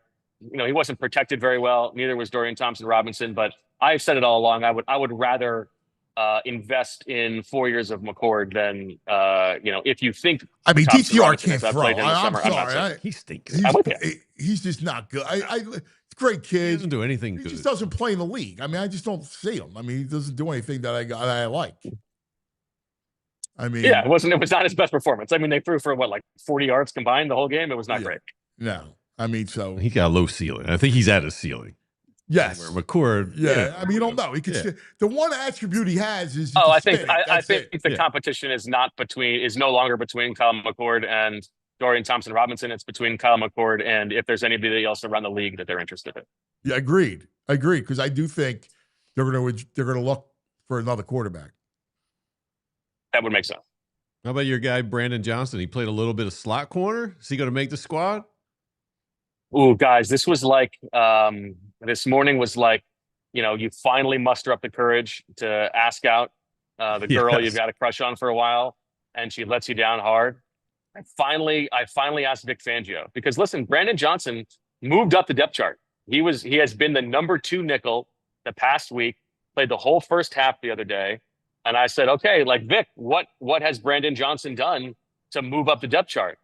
And he said, he had a good week of practice. Got hurt the other day. You're not going to see him out there today. He's going to be out for a few days. We'll see when we get him back. Had a good week of practice, but he got beat a couple of times. Man, harsh. What's Eli Ricks? I mean, listen, he is undersized. Eli Ricks, right now, I would say probably not. He seems buried on the depth chart. I think the only way Eli Ricks makes it is if Adoree Jackson doesn't, and then they still want to keep him as the 4th corner on the outside. Yeah, Bennett's got to win that job. Bennett's got to play. That has to be it. Well, cuz you were on it right away. You were the one who said it when they traded for him that he had a good chance to win the job. And I think right now, if I had to guess, I wouldn't say it's over 50%, but I would say he has the best odds of the 3. Yeah, I kind of see that. Hey, real quick, any stadium scuttlebutt? I was listening to the Bills GM last night on the telecast talking about the new Bills stadium and how they're digging deep, and which because of the way they're going to design it, it's still going to be open air, but it'll negate the wind, and 60% of the stadium will be covered. It won't be a dome, still be outdoor, but because they're going to go deep into the ground, it'll negate the wind. Interesting. I have not heard anything on that front from the Eagles. I think it's all still exploratory with them right now. But yeah, listen, I don't think any diehard Eagles fan wants a true dome in Philadelphia. I mean, what are we doing? I don't want a true dome. I want a retractable. It doesn't matter. If it's retractable, they're still going to have a roof closed in the cold weather. Just in the playoffs. This is Philadelphia. Is it? I didn't know. I wasn't aware. Dude, no good, Bo. No good with this dome take. It's a bad take. Yeah, I'm with you. This is football. Come on. Exactly. That's exactly right. All right, my brother. Big week. We're counting down. We got college football on Saturday. So, oh my gosh. Yeah, we're moving. We're moving along. We're moving. I can't wait. Football season. It's it, man. Wake me up in February. Yeah, we get rid of that Friday and last preseason game, and then it's all the Cowboys. Yeah. There we go. All right, brother. Thank you. All right, thanks, guys. 2:00. See ya. All right. All PHLY Birds with Bo Wulf. Cannot wait. Field did look good with the overcast. It did. It looked great. It really did. All right. Let's talk about some of our friends, and then we go to the great Todd Zolecki will join us. Nice. Pumped to talk to Todd. He'll have good options for the Phillies. And then we'll do some of VG's nugs. So let's take care of some of our business, shall we? Let's talk about Parks Casino, Street Road, Bend, Salem. They had a big fight night over the weekend. They did. There was a big UFC battle. Eddie Alvarez hanging out. Eddie's cool, man. We had Eddie on the show. I enjoyed him a lot. All right. Here's what's happening at Parks Casino. They always have events. Like tonight, you got the home Phillies $1 dog, $3 Miller Lights at Parks Casino. Yeah, $20. You're Can't good. beat that. Street Road, Bend, Salem, Pennsylvania's #1 casino. Here's some of the great acts going to the Excite Center. Just announced December 19th, Aaron Lewis from Stained. It's been a while since I could hold my head up high. Saturday, September 6th. That's right. Excuse me, September 20th, UB40. Oh, red wine. Then you got Australian Pink Floyd.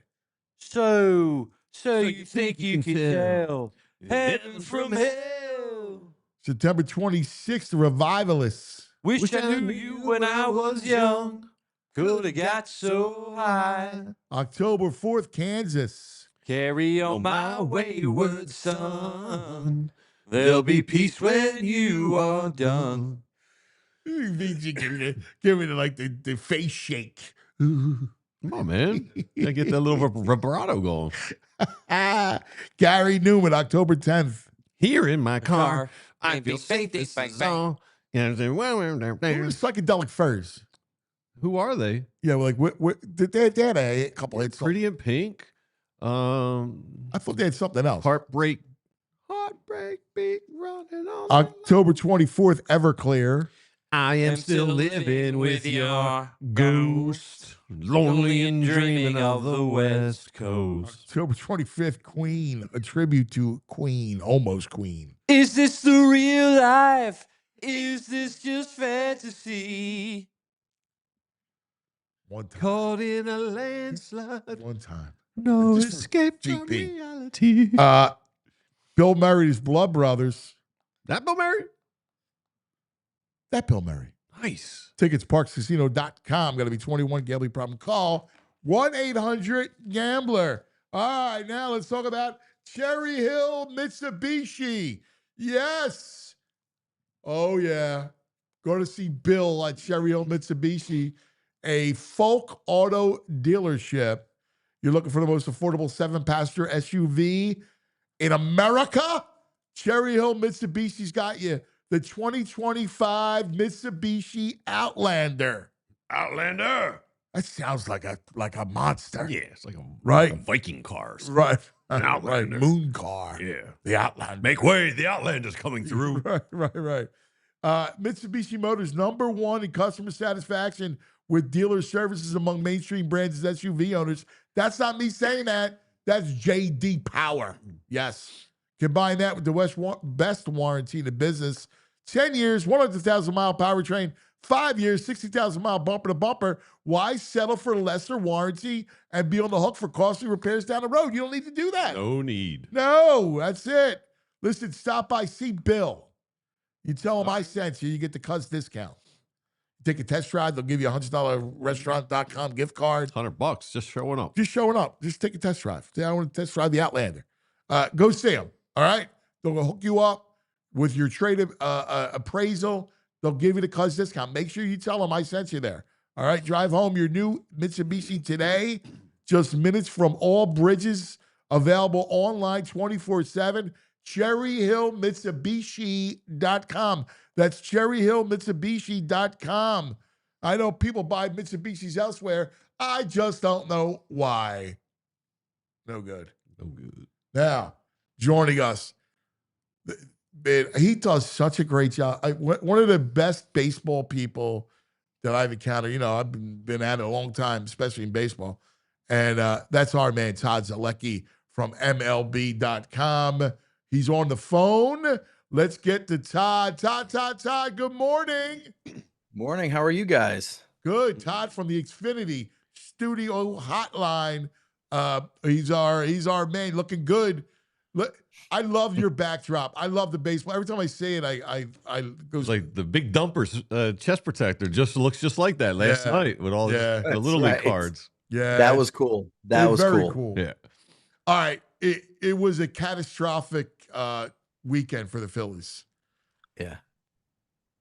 I mean, it really was. I mean, the Zack Wheeler news is, obviously deeply troubling on a personal level. You have anybody that has a blood clot, it's like a life issue. He's got to think of himself and his family health. And then, once you kind of wrap your mind around that whole situation, then you go, okay, how does this affect the baseball team? And now they kind of are left to try to figure out how they're going to solve that, probably, moving forward without having quite literally one of the top 5 pitchers in all of Major League Baseball in your rotation, moving forward on a team that's, trying to win a World Series. So that's kind of where they're at right now. And a strength of this team pretty much all season has been its rotation. And as you kind of look at the rotation right now, obviously you see a lot of cracks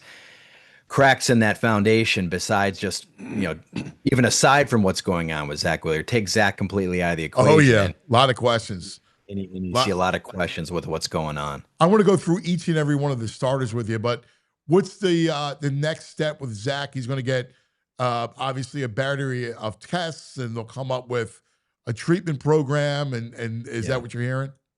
Yeah, that's exactly it. So he's in Philly today and Monday, and he's going to get more tests, and they're going to come up with some sort of treatment plan and have a better sense of kind of where he stands and where things go from here. But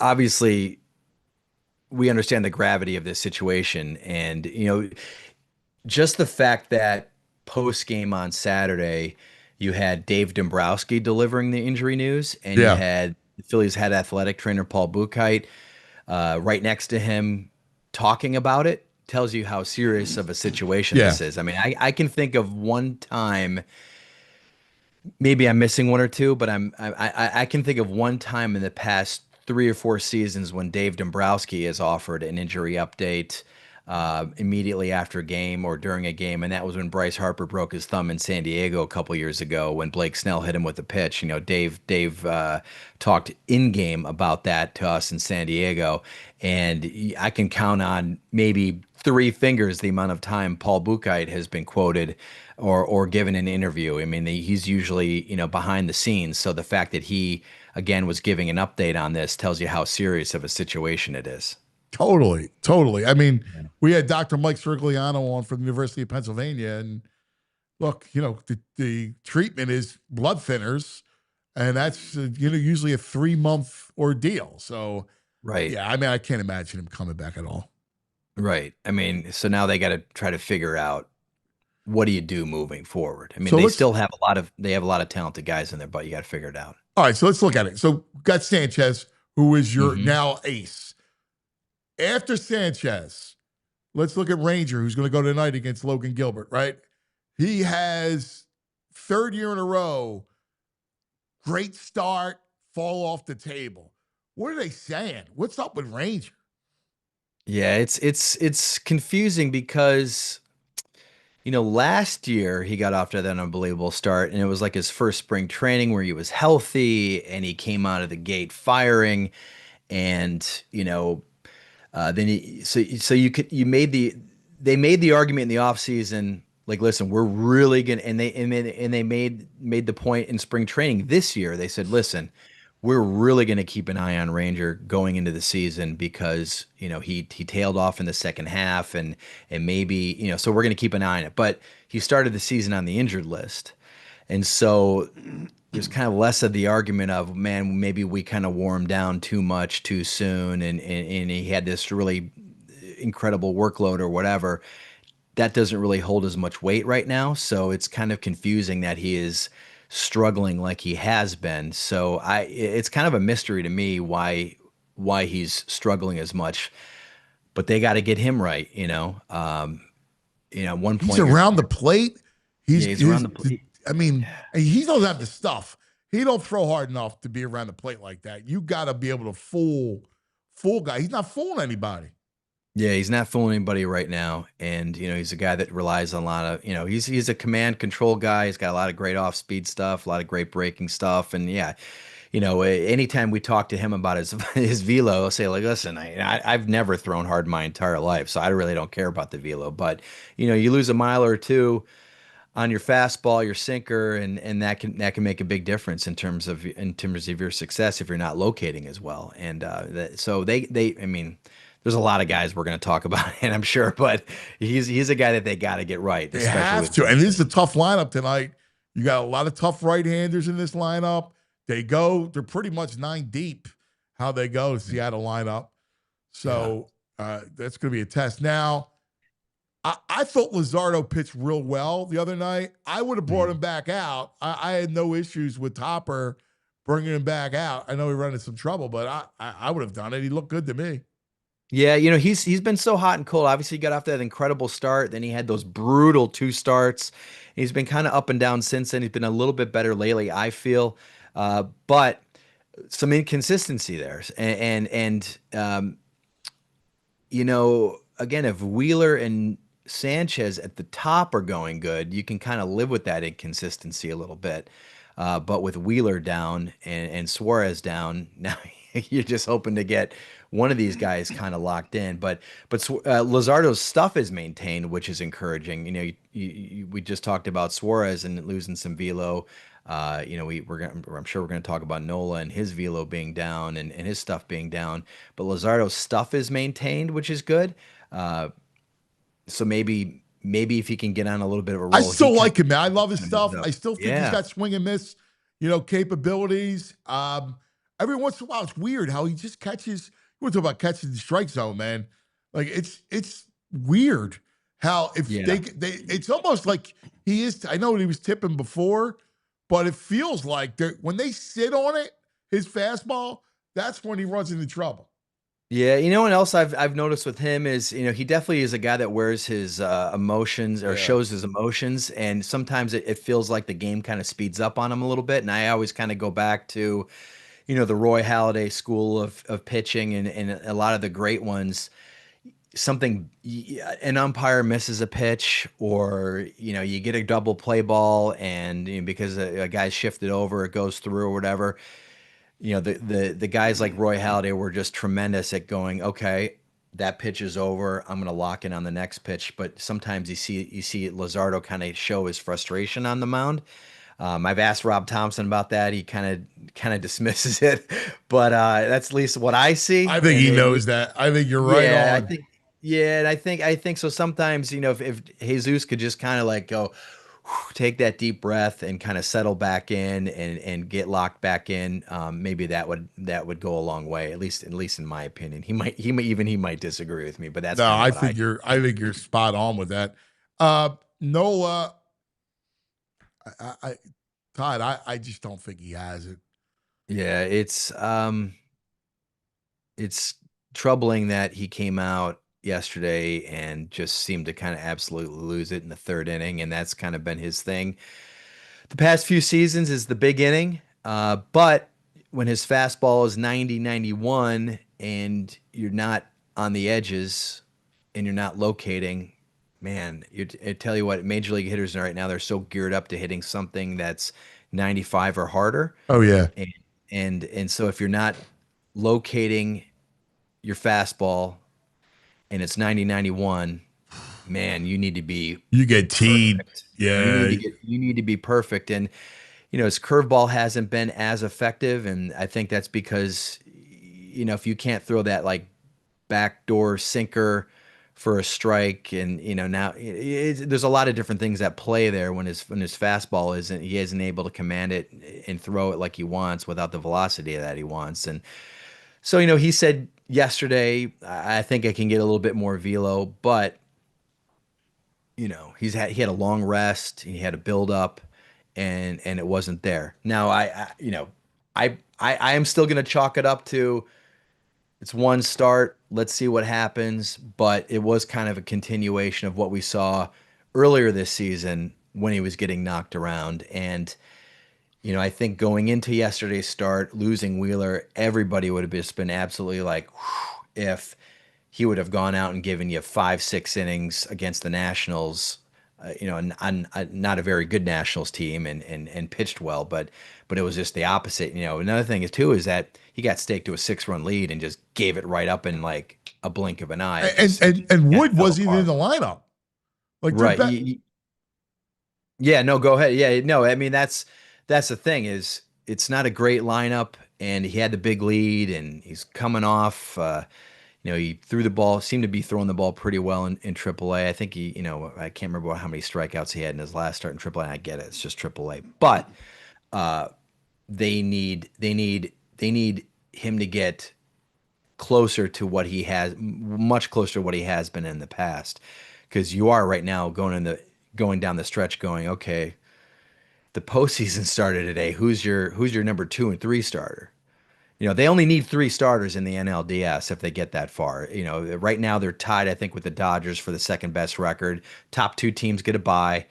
So if they get a bye, you only need 3 starters in the NLDS.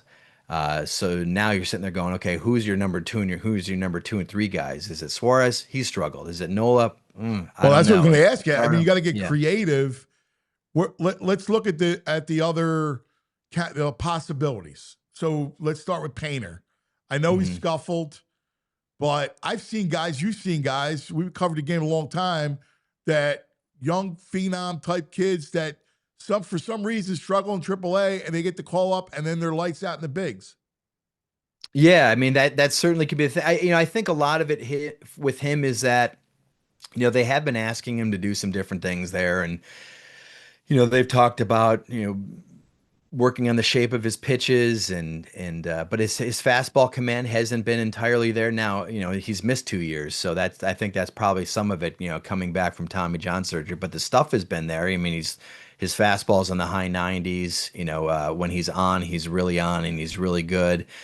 So yeah, you know, we've talked a little bit about, you know, maybe he's just a little bored down there because listen, like Dave Dombrowski said in spring training, July-ish. And every time he was asked about Andrew Painter's timeline, he's like, July-ish. So I know, you know, Andrew Painter's hearing that. So July runs around. He's like, okay, I'm getting close. And now it's, you know, mid-August. And it's like, oh man, is this going to happen or not? I'm not saying that's why he's struggling. But it could be a factor, and you know, just him kind of thinking about, when am I getting called up? Am I going to get called up? Am I not going to get called up? Obviously, he needs to focus on pitch to pitch. But I was just in Lehigh Valley about a week and a half ago, and talking to the coaches there and the manager there, Anthony Contreras, and they're really impressed with him, and they're impressed with how he's handling his struggles. You know, he's not hanging his head. You know, he's maintained a positive outlook on things, and obviously, again, like I said, the stuff is still there. But man, if he could somehow turn it on, get promoted, maybe he becomes an X factor, you know. And another thing I'll say, and that's what you're looking for. Yeah, totally. You need something like that. And another thing I will say about the postseason is this: the Dodgers won the World Series last year, basically bullpenning the crap out of their pitching staff, you know, and it has worked for some teams in the postseason. And right now with Duran, you know, anchoring the back of the bullpen, if you do move one of those starters into the bullpen in the postseason, they can find a way to get this done. It'd be better if you didn't have to think that way. But right now, you kind of have to think about those things. Like, are there other ways to kind of mix and match your pitching staff to make this happen? What's the latest on Gage Wood? Has he started throwing down there? I mean, I don't know if he's been in a game yet. I'll be honest with you, but as soon as he got drafted, everybody said, you know, could he come up and help this team? I've talked to enough people that it doesn't seem to be the expectation that Gage is going to help this team this season. That because they want him to start. They're trying to build him up as a starter. So, I mean, crazier things have happened, of course. So, yeah, I will say that, too, in talking to people. I talked to Preston Manningley about this a couple weeks ago, and he said, listen, you know, we want him to start. There's no expectation. But then again, like, he's one of many people who said, but, you know, crazier things have happened. So I suppose Gage Wood could maybe work himself into the mix as a long shot type of right. Like, you're talking about a bullpen situation. Like, a kid like that, that nobody has seen that throws that hard. Yeah. As long as he can locate and throw strikes, you seen it done. Dontrell Willis, they did it with him way back in the day. David Price came up. They did it like that. Like, I would have no issue, like you're not starting them. You're not going to ruin them by throwing them a couple innings here and there, and nobody's seen them. So and when you throw that hard and they haven't seen you, you usually have some success. Yeah, I know. And obviously, he's super talented. He's got a great fastball. He's got a big league curveball. So it would be interesting. It could be a lot of fun to see if that could happen. So right now, you think about the bullpen. You got Duran, Kirkring, Strom. Yeah, Lazar. Yeah. Lazar's probably. When Alvarado comes back, I'm probably Lazar gets optioned. I'm just thinking about it for depth purposes. They probably want to, and I know like Romano's obviously he's a low leverage guy now. He's kind of a mop up guy. But times like this, I think they might want to preserve their depth, but they have some back end pieces that, should be able to help them out going down the stretch. And David Robertson, forgot about David Robertson. He's in there now. So, yeah, it's a lot of moving pieces that they have to kind of figure out and what could bail them out, brother, is they somehow get hot and get the magic, rekindle the magic. Bohm, Stott, Marsh, right? Like, if the daycare somehow put it back all together, and because how when they start to hit, the lineup just rolls. And who else who would be great to get going is Nick Castellanos. I mean, Castellanos up until yesterday, he was like in a 1 for 35 slump or something crazy like that. And I know looking at it the other day, he had the third lowest OPS in baseball since the All-Star break. He had the lowest WAR of any player since the All-Star break. So when he's not hitting, and then he plays a below average defense in right field. That's a bad combination right there. So it was interesting that Rob sat him for, I think it was the second consecutive Saturday that he sat Nick for Max Kepler and right. And, I know a lot of people are always saying, oh, what's Max Kepler done? And totally agree that move has not worked out like the Phillies had hoped. But lately anyway, he had been swinging a better bat. And I almost think when Nick is going like this, you just kind of have to go with the hot hand. So and that doesn't mean you platoon necessarily Kepler and Castellanos, but if Kepler is hot and Castellanos is cold, maybe you sit down Nick once a week, maybe twice a week, if that can get the offense going. Because right now with the rotation as it is, you need to get as many runs across as possible, so you don't kind of blow out your high leverage bullpen guys. So Castellanos would be huge as well. I mean, if Castellanos can kind of do what he's supposed to do, which is be a big time run producer, that would be huge, because now you have Bohm in the cleanup spot, a 97 RBI guy that each of the last 2 years. You get Castellanos hitting wherever you want to hit him, 5th, 6th, 7th. You get him going, like you mentioned, Marsh, Stott. That they need that stuff. It can't just be Turner, Schwarber, Harper at the top. I mean, Harper's been struggling a little bit lately as well, and so if you don't have those top 3 guys going, you got to get somebody else going to give yourself a puncher's chance to win. Is Harp okay?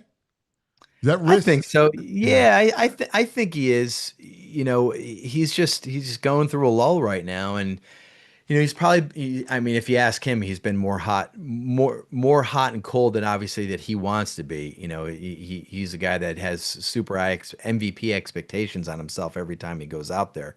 So, they need to get him going. They need him going. And again, like the stat, I know like Fransky was talking about yesterday on the broadcast, like since the break, when Schwarber hits a homer, they've got like a 750 winning percentage. When he doesn't, they've got a winning percentage like worse than the A's, the Nationals. So you can't be relying on that. It can't just be like a one-man show. It has to be better than that. Yeah. And speaking of the one-man show, any news on signing on any? There's like this growing concern about the Reds and, going back to the Midwest, and all of a sudden that's popping up. Yeah, you know what? I'll tell you this. I'm not so concerned about the Reds as our good buddy Jim Salisbury mentioned this last week. He said I'd be more concerned about a homecoming with the Cubs because he has a history They had the there, money. and they got the money. Whereas the Reds, of course, it would make a lot of sense. Kyle grew up outside of Cincinnati, as we all know. He grew up a Reds fan, as we all know. They had his dad and his youth baseball coach throughout the first pitch to him last week, and everybody got, some people got all hot and bothered about it. Now, but here's my thing: I think they've signed one player in franchise history to a deal of more than $100 million. That was Joey Votto. Their next. And that was a contract extension. The biggest free agent contracts they've signed, I think, was Castellanos and Mike Moustakas in 2020. Before that season, it was like a 4-year, $84 million deal. So they would really have to take a significant jump, in my opinion, to sign Kyle Schwarber. Yeah, they're going to have to pay Ellie down the road. Like Ellie's going to get a monster contract. And that's absolutely. And Kyle wants to win. I've talked to him about it, and I've talked to other people about it. They're like, listen, Kyle wants to win. So say the Reds go, you know what, we want Kyle Schwarber, the hometown boy, to come back. We're going to give him 5 years, $140 million or whatever. Now, in my mind, if I'm Kyle Schwarber, I'm going, are you guys going to be able to add on top of that? I mean, I know John Middleton will. Are you guys going to do it? Because you haven't done it in the past. Maybe they say, yeah, we are going to go for it. We got Terry Francona as our manager. But I'm not super worried about the Reds going crazy. And even if they do, Kyle's got to have that question of, are they going to really be able to maintain that commitment to winning that I know that they're going to get in Philadelphia, that I know they would probably do in Chicago as well. Well, if you lose Tucker, then I'd be worried because you got to replace that left-handed bat. Yeah, no doubt. But the other thing is this, is like, was it cool that the Reds did that for Kyle last week, had his dad and his youth baseball coach? Of course. But are you telling me that if the Reds offer 4 years, I'm going to throw some numbers out there. 4 years, $100 million, the Reds for Kyle Schwarber, and then the Phillies come back with 5 years, $140, that he's going to go, an extra $40 million would sure be nice. But, they did have I did throw out the first pitch of my dad once in Cincinnati in August. Yeah. And so I'm going to give up $40 million for that. Right. I don't think so. Right. I don't think so, and of course, like that's a nice thing, but you're really going to turn down that much money. Very rarely does a player turn down tens and tens of millions of dollars. Trey Turner did to come to Philly. The Padres offered more money. Cliff Lee turned down a little bit more money. He could have gone to the Yankees, but the money was somewhat close. So if the money is somewhat close, sure, then maybe there's a conversation to be had there. But I got to think that the Phillies, John Middleton knows he needs to bring him back. I think you're spot on. I think you nailed it.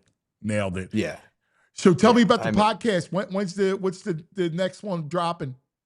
Well, we just did one on yesterday, talking a lot about this big situation with Zack Wheeler, and so we're gonna have another one later this week. Hopefully, when we find out a little bit more with Zack and kind of what the prognosis is. But like you said, with Zack, it's, man, you think about the person first, you think about the family first, and then it's the baseball is like a distant third there. But the certainly the baseball impact is tremendous. I mean, the guy up until he was struggling, going into the All-Star break, I was going, I think he might win the Cy Young this year. Yes. I know Paul Skeens had a lower ERA. Thing. Yes. But he was pitching way more innings. I'm a big innings guy. So like if Wheeler had finished the season with 30, 35 more innings, but a little bit of a higher ERA, he's my Cy Young pick. Yes. Workload and the to me team, huge. and knowing that the team that a good team, and you're anchoring a good team.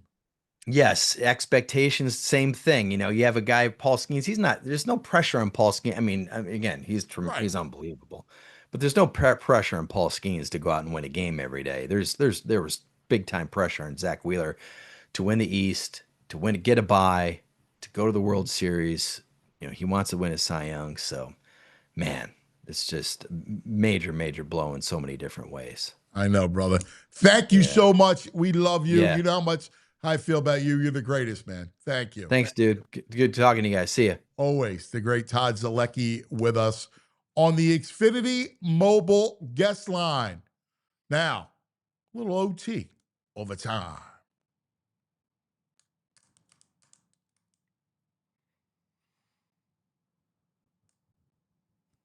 All right. You find any solace that Nola didn't give up any home runs? No. That's his MO usually. No, solace. Yeah. They were hitting rockets off him. And Wood didn't even play. He's a lefty. I'm trying. He's their best player. Trying to find some good stuff. There's no good stuff. Like, listen, I don't know. Like, I'm not going to throw him out. He's going to make starts for me the whole year. But you're asking me to go, was I encouraged by anything I saw? 2 good innings. No. So what? I'm looking at his 2 good innings. Then he hits a disaster. His first game back. It took, like, I'm trying to find. If I'm looking for hopes, it took you Darvish 5 games to get right after sitting out a while. He's not even right. Your Darvish isn't even that good. Yeah, he's pitching pretty well. No, he's not. He got beat the other night. All right. Well, 1 out of 4. His last 4, 3 out of his last 4 were good. He's 38 years old. He's cooked. Stop. You're like, cranky today. There's what's that? You're cranky today. I'm not cranky, but I'm being real. Like, I'd rather have the unknown of Painter than Nola. Nola does not make me feel good. I might be leaning this Cabrera kid, actually. It might be on to David Murphy. His stats seem eerily similar to Marty Bystrom in 1980 when they called him up. Bystrom, I was like, how good was Marty Bystrom in 80 when they called him up? I don't. His ERA was 3.7. Yeah, he wasn't lighting up. Right. Came up and was like on fire for that run. Yeah, they need Painter or Cabrera to be a Bystrom for this year. Yeah, they need somebody. Yeah, I just don't. I don't want to be negative, but come on, I can't hang my hopes on Aaron Nola. What I saw yesterday, because he had 1 good inning, 2. Yeah, the second was cruising. He was cruising, dude. They're cruising. He's in the cruise has to last. He's in the HOV lane going more than 2 innings. Stop cruising. You're out of your mind. Come on now. And it's the stuff.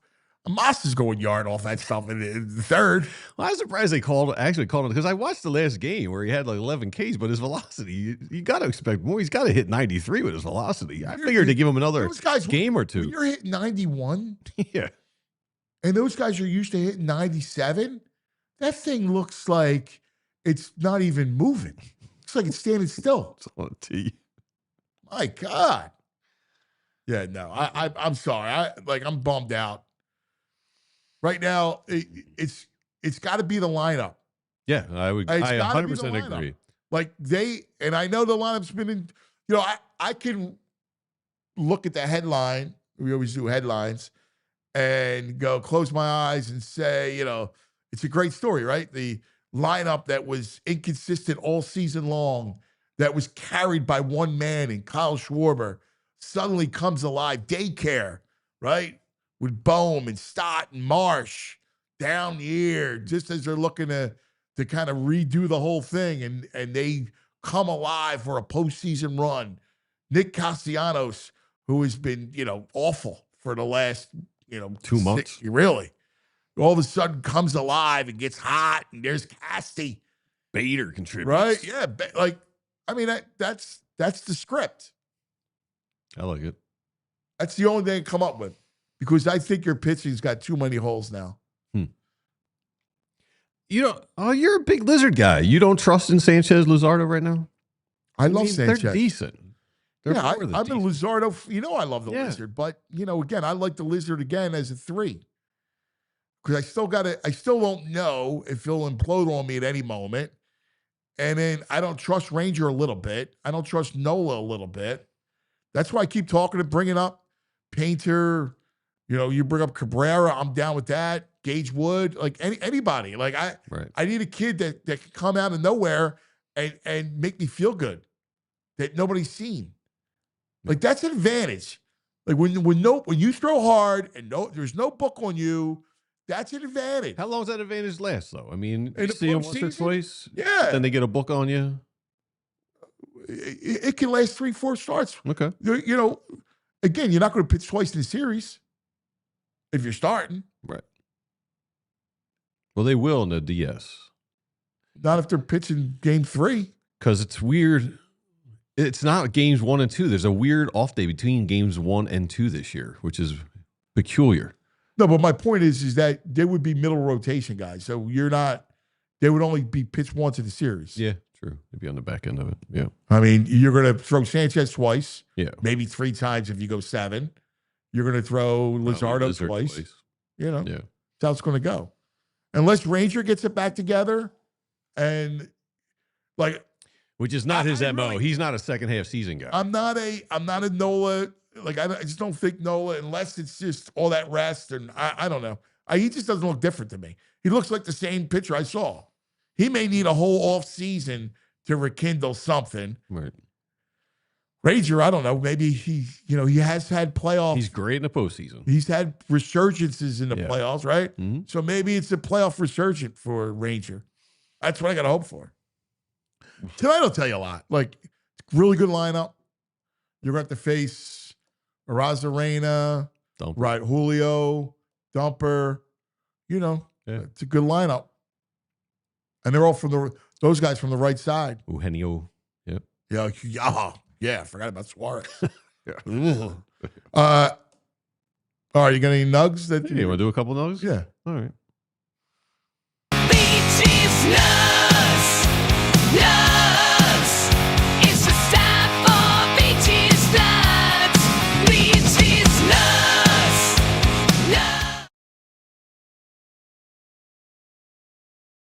On out in football in the backyard, mom gets involved. Kid's trying to cover mom, working on his coverage skills. Mom's he underestimates mom a little bit. Get out! You think you got her? Think you got her locked down? Mom's in a dress too. Let's go Vikings.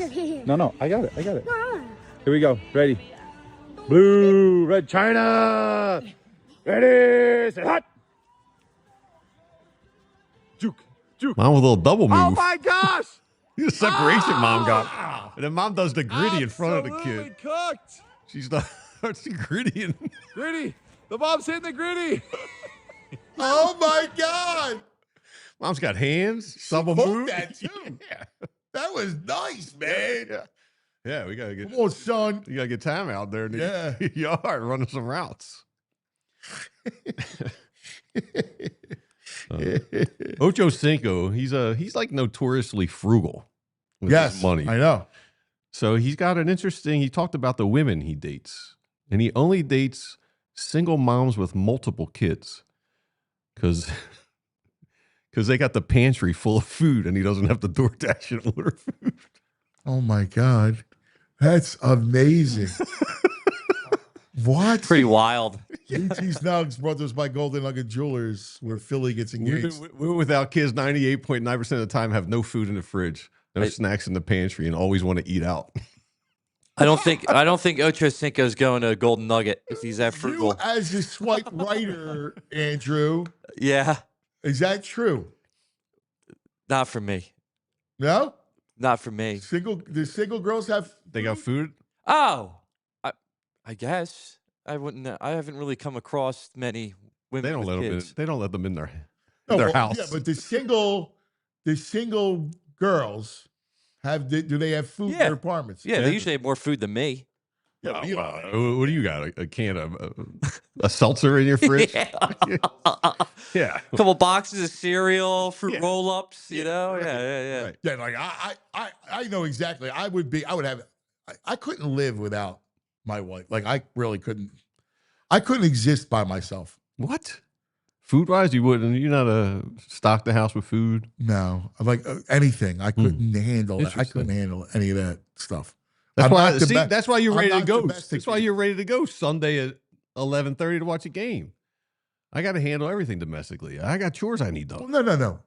Do I go food shopping? I've gone food shopping. I don't do the big food shopping. I do the 10 items. Yeah, I'm an in-and-outer. I'm a 10 item guy. I grab what I need and I go. Like I could. It would take me 3 hours if I had to do. Oh, yeah. Like everything on our list. Yeah, I hate it. That's why I only go once a week because I hate going there. Yeah, then you got to shop for other people. Why wouldn't you just do like the market? Like it's just the two of you. You got You can go to the market every day, pick up a couple items. I don't like to go to the market every day. Well, no, like 9th Street. Like I need I feel like chicken cutlets. I go get chicken cutlets. I go get some fresh roll. I got 2 hours every day to go wander around the city picking up food. And It takes 20 minutes. Get out of here, dude. I do 1 hour. Boom. Whole Foods on Friday, on Sunday. Done for the week. Done. I still love that Whole Foods. It was right next. I was a block and a half from my house. It's too crowded now. They got all those professional shoppers there zooming around. Professional. Oh, God. The Yeah. Instacart people. Instacart. And all that. They're all God. zooming around. Because, they track those people. They got to put so many items at so much time. So they zoom around like lunatics. They can't just wander the store casually. Those, the Amazon delivery and Instacart, they track like the speed of which they do stuff. Oh, my God. Yeah. Can I ask you guys a question? I have a violation question that I came across today. Yeah. How much of a door hold gets a thank you? Nobody thanks you for door holds anymore. No, I thank for doors. If you hold the door open for me, I thank the door. I had a great conversation yesterday. Where was I? Guy opened it, held the door. Wow. That's where I had this morning. Yeah, guy held the door for me. I went, my man, thank you. He goes, no problem, buddy. I go, have a great day. Now, is the hand push the door? They push the door, still walk through. The door's kind of open, and you can get through. Yes. Is that a thank you? Yeah. See, I don't know. I don't think that's a thank you. No, that's what the guy did for me. Like, for a woman, I will step aside, pull the door open, and let them walk through. Yeah. For a dude, I'm walk through my first, and then give them the hold. Yeah. So that they can walk through. But they pushed. They didn't hold. They Yeah, pushed. he says They they pushed pushed. it, and so That's it all right. kind of whipped the door You open. can't thank them because they keep walking. They push it. They keep walking. I We're gonna thank the yell. guy. Yeah, but if he now it's like, he did it Yeah. on purpose, knowing you were trailing. Yeah. I think he was creating a hole for you. I thanked the guy, but nothing. He didn't say anything back. What do you want after you thank them? Oh, no problem. Yeah, now I you get a little bit of it's not a violation, but I agree that my man, something like an acknowledgement of the thank you in some way would So work. you think that Frazier's thank you should have been acknowledged? Yes. Huh. Yeah, like I thanked the guy. Thank you, like not a you don't need to go, you're welcome, or he doesn't need to go that route, but like no problem. My man. A gesture of some sort. Nod. Yeah, a nod would have been great. See, it's all it was about cold, you, man. It's about you. If you say thank you, that means you're a good dude. You don't need to care. If he doesn't need to acknowledge your thank you to make you feel good about being, you should just know you're a good person because you said the thank you. No, but I think he needs to acknowledge it. I think there's a need to acknowledge it. Yeah, I agree. If I let someone in, I want to wave, like in the car. Oh yeah, if someone lets me in, I'm always like, yeah, I always, do the same thing. yeah. Make sure you know, yeah, Yeah. I appreciate you. Yeah, definitely. All right. I'm Team Frazier.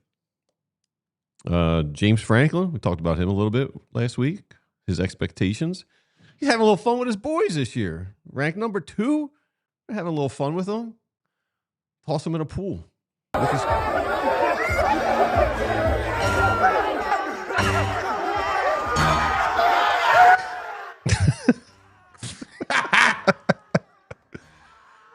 Good to see a little bonding. They got big expectations up there. I'm rooting for him, man. I really am. Are you? For him. I am. I'm rooting for him. Who was it? We were having this conversation. People, they just are not. They're like, they're a very polarizing fan base. Yeah, there's a lot of, this was from Fox. And I was like, I want to see Penn State do something. And it's just, I think it's just the Philly area. Like, once you get outside Philly, everyone loves Penn State. But the metropolitan area, the fans polarize I people don't who know. live here for some I reason. want to see it. I want to see them. I want to see it. It's a great story, man. Just a ton of Penn Staters, right? Yeah. I want to see it. I want to see them make a run, man. You lean if it's a PSU Notre Dame final. I want to see Penn State. You go Penn State? Yeah, I mean, I haven't seen it. Mm-hmm. Like, I like to see it. I think it'll be awesome. Fair enough. Yeah, I always like a party, so there'll be parties around here if they're playing I well. think it's cool. We talked about the Ravens. They reached out to Michael Phelps because they can't swim. Yes, and they took him up. He showed up. He brought in. He personally gave us some instructions, and they brought some instructors. The whole team was learning how to swim. It's great watching football players learn to swim. I like how he's on his back.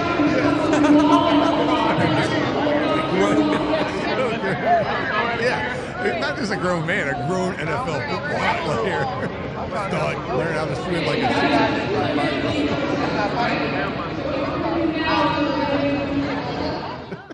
That's a great story. Yeah. That's a great story. Let's finish up with Eagles fans being crazy because preseason game, a woman photographed or video recorded her husband in the Eiffel Tower in Paris. I saw Interception. Tower. That's fabulous. Lunatic, out of his mind. I saw that crossing broad hat. Easy. Go Birds. Go Birds. Touchdown.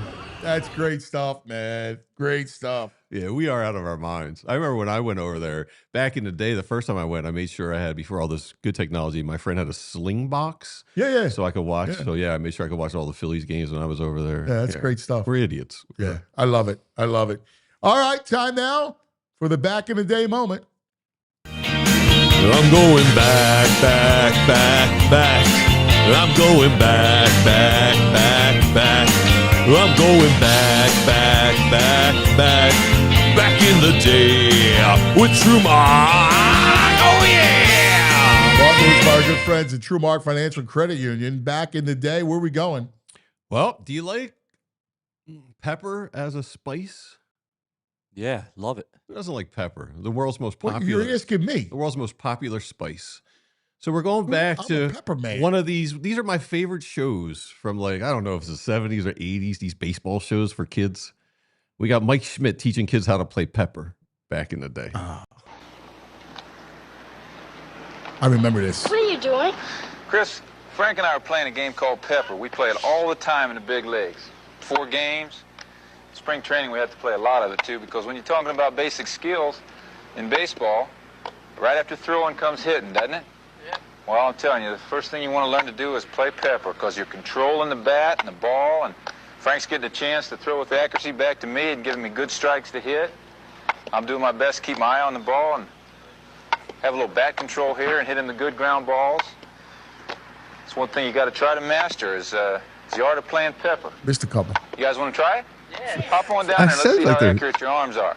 Adding the sound effect in afterwards. Like, it Yeah, wasn't synced up or something. No pepper. You see it at the. Why is that? I see it all the time. Yeah, Why? No pepper, Yeah, baby. At all the yards. Yeah, why is that? There was I don't know, man. I never I knew never that. understood the Yeah. no pepper stuff. Yeah, no pepper. That was always I'd see a sign everywhere. Yeah. Every big league park, no pepper. Interesting. That'll do for us. Great stuff, everybody. Thank you for hanging. We love you. Great job, Andrew. Joey. Let's go. See how Ranger All shows right. up tonight. Come on. Let's go fighting. Let's look for some magic. Go Birds. See you in the morning. We all silly like the mayor.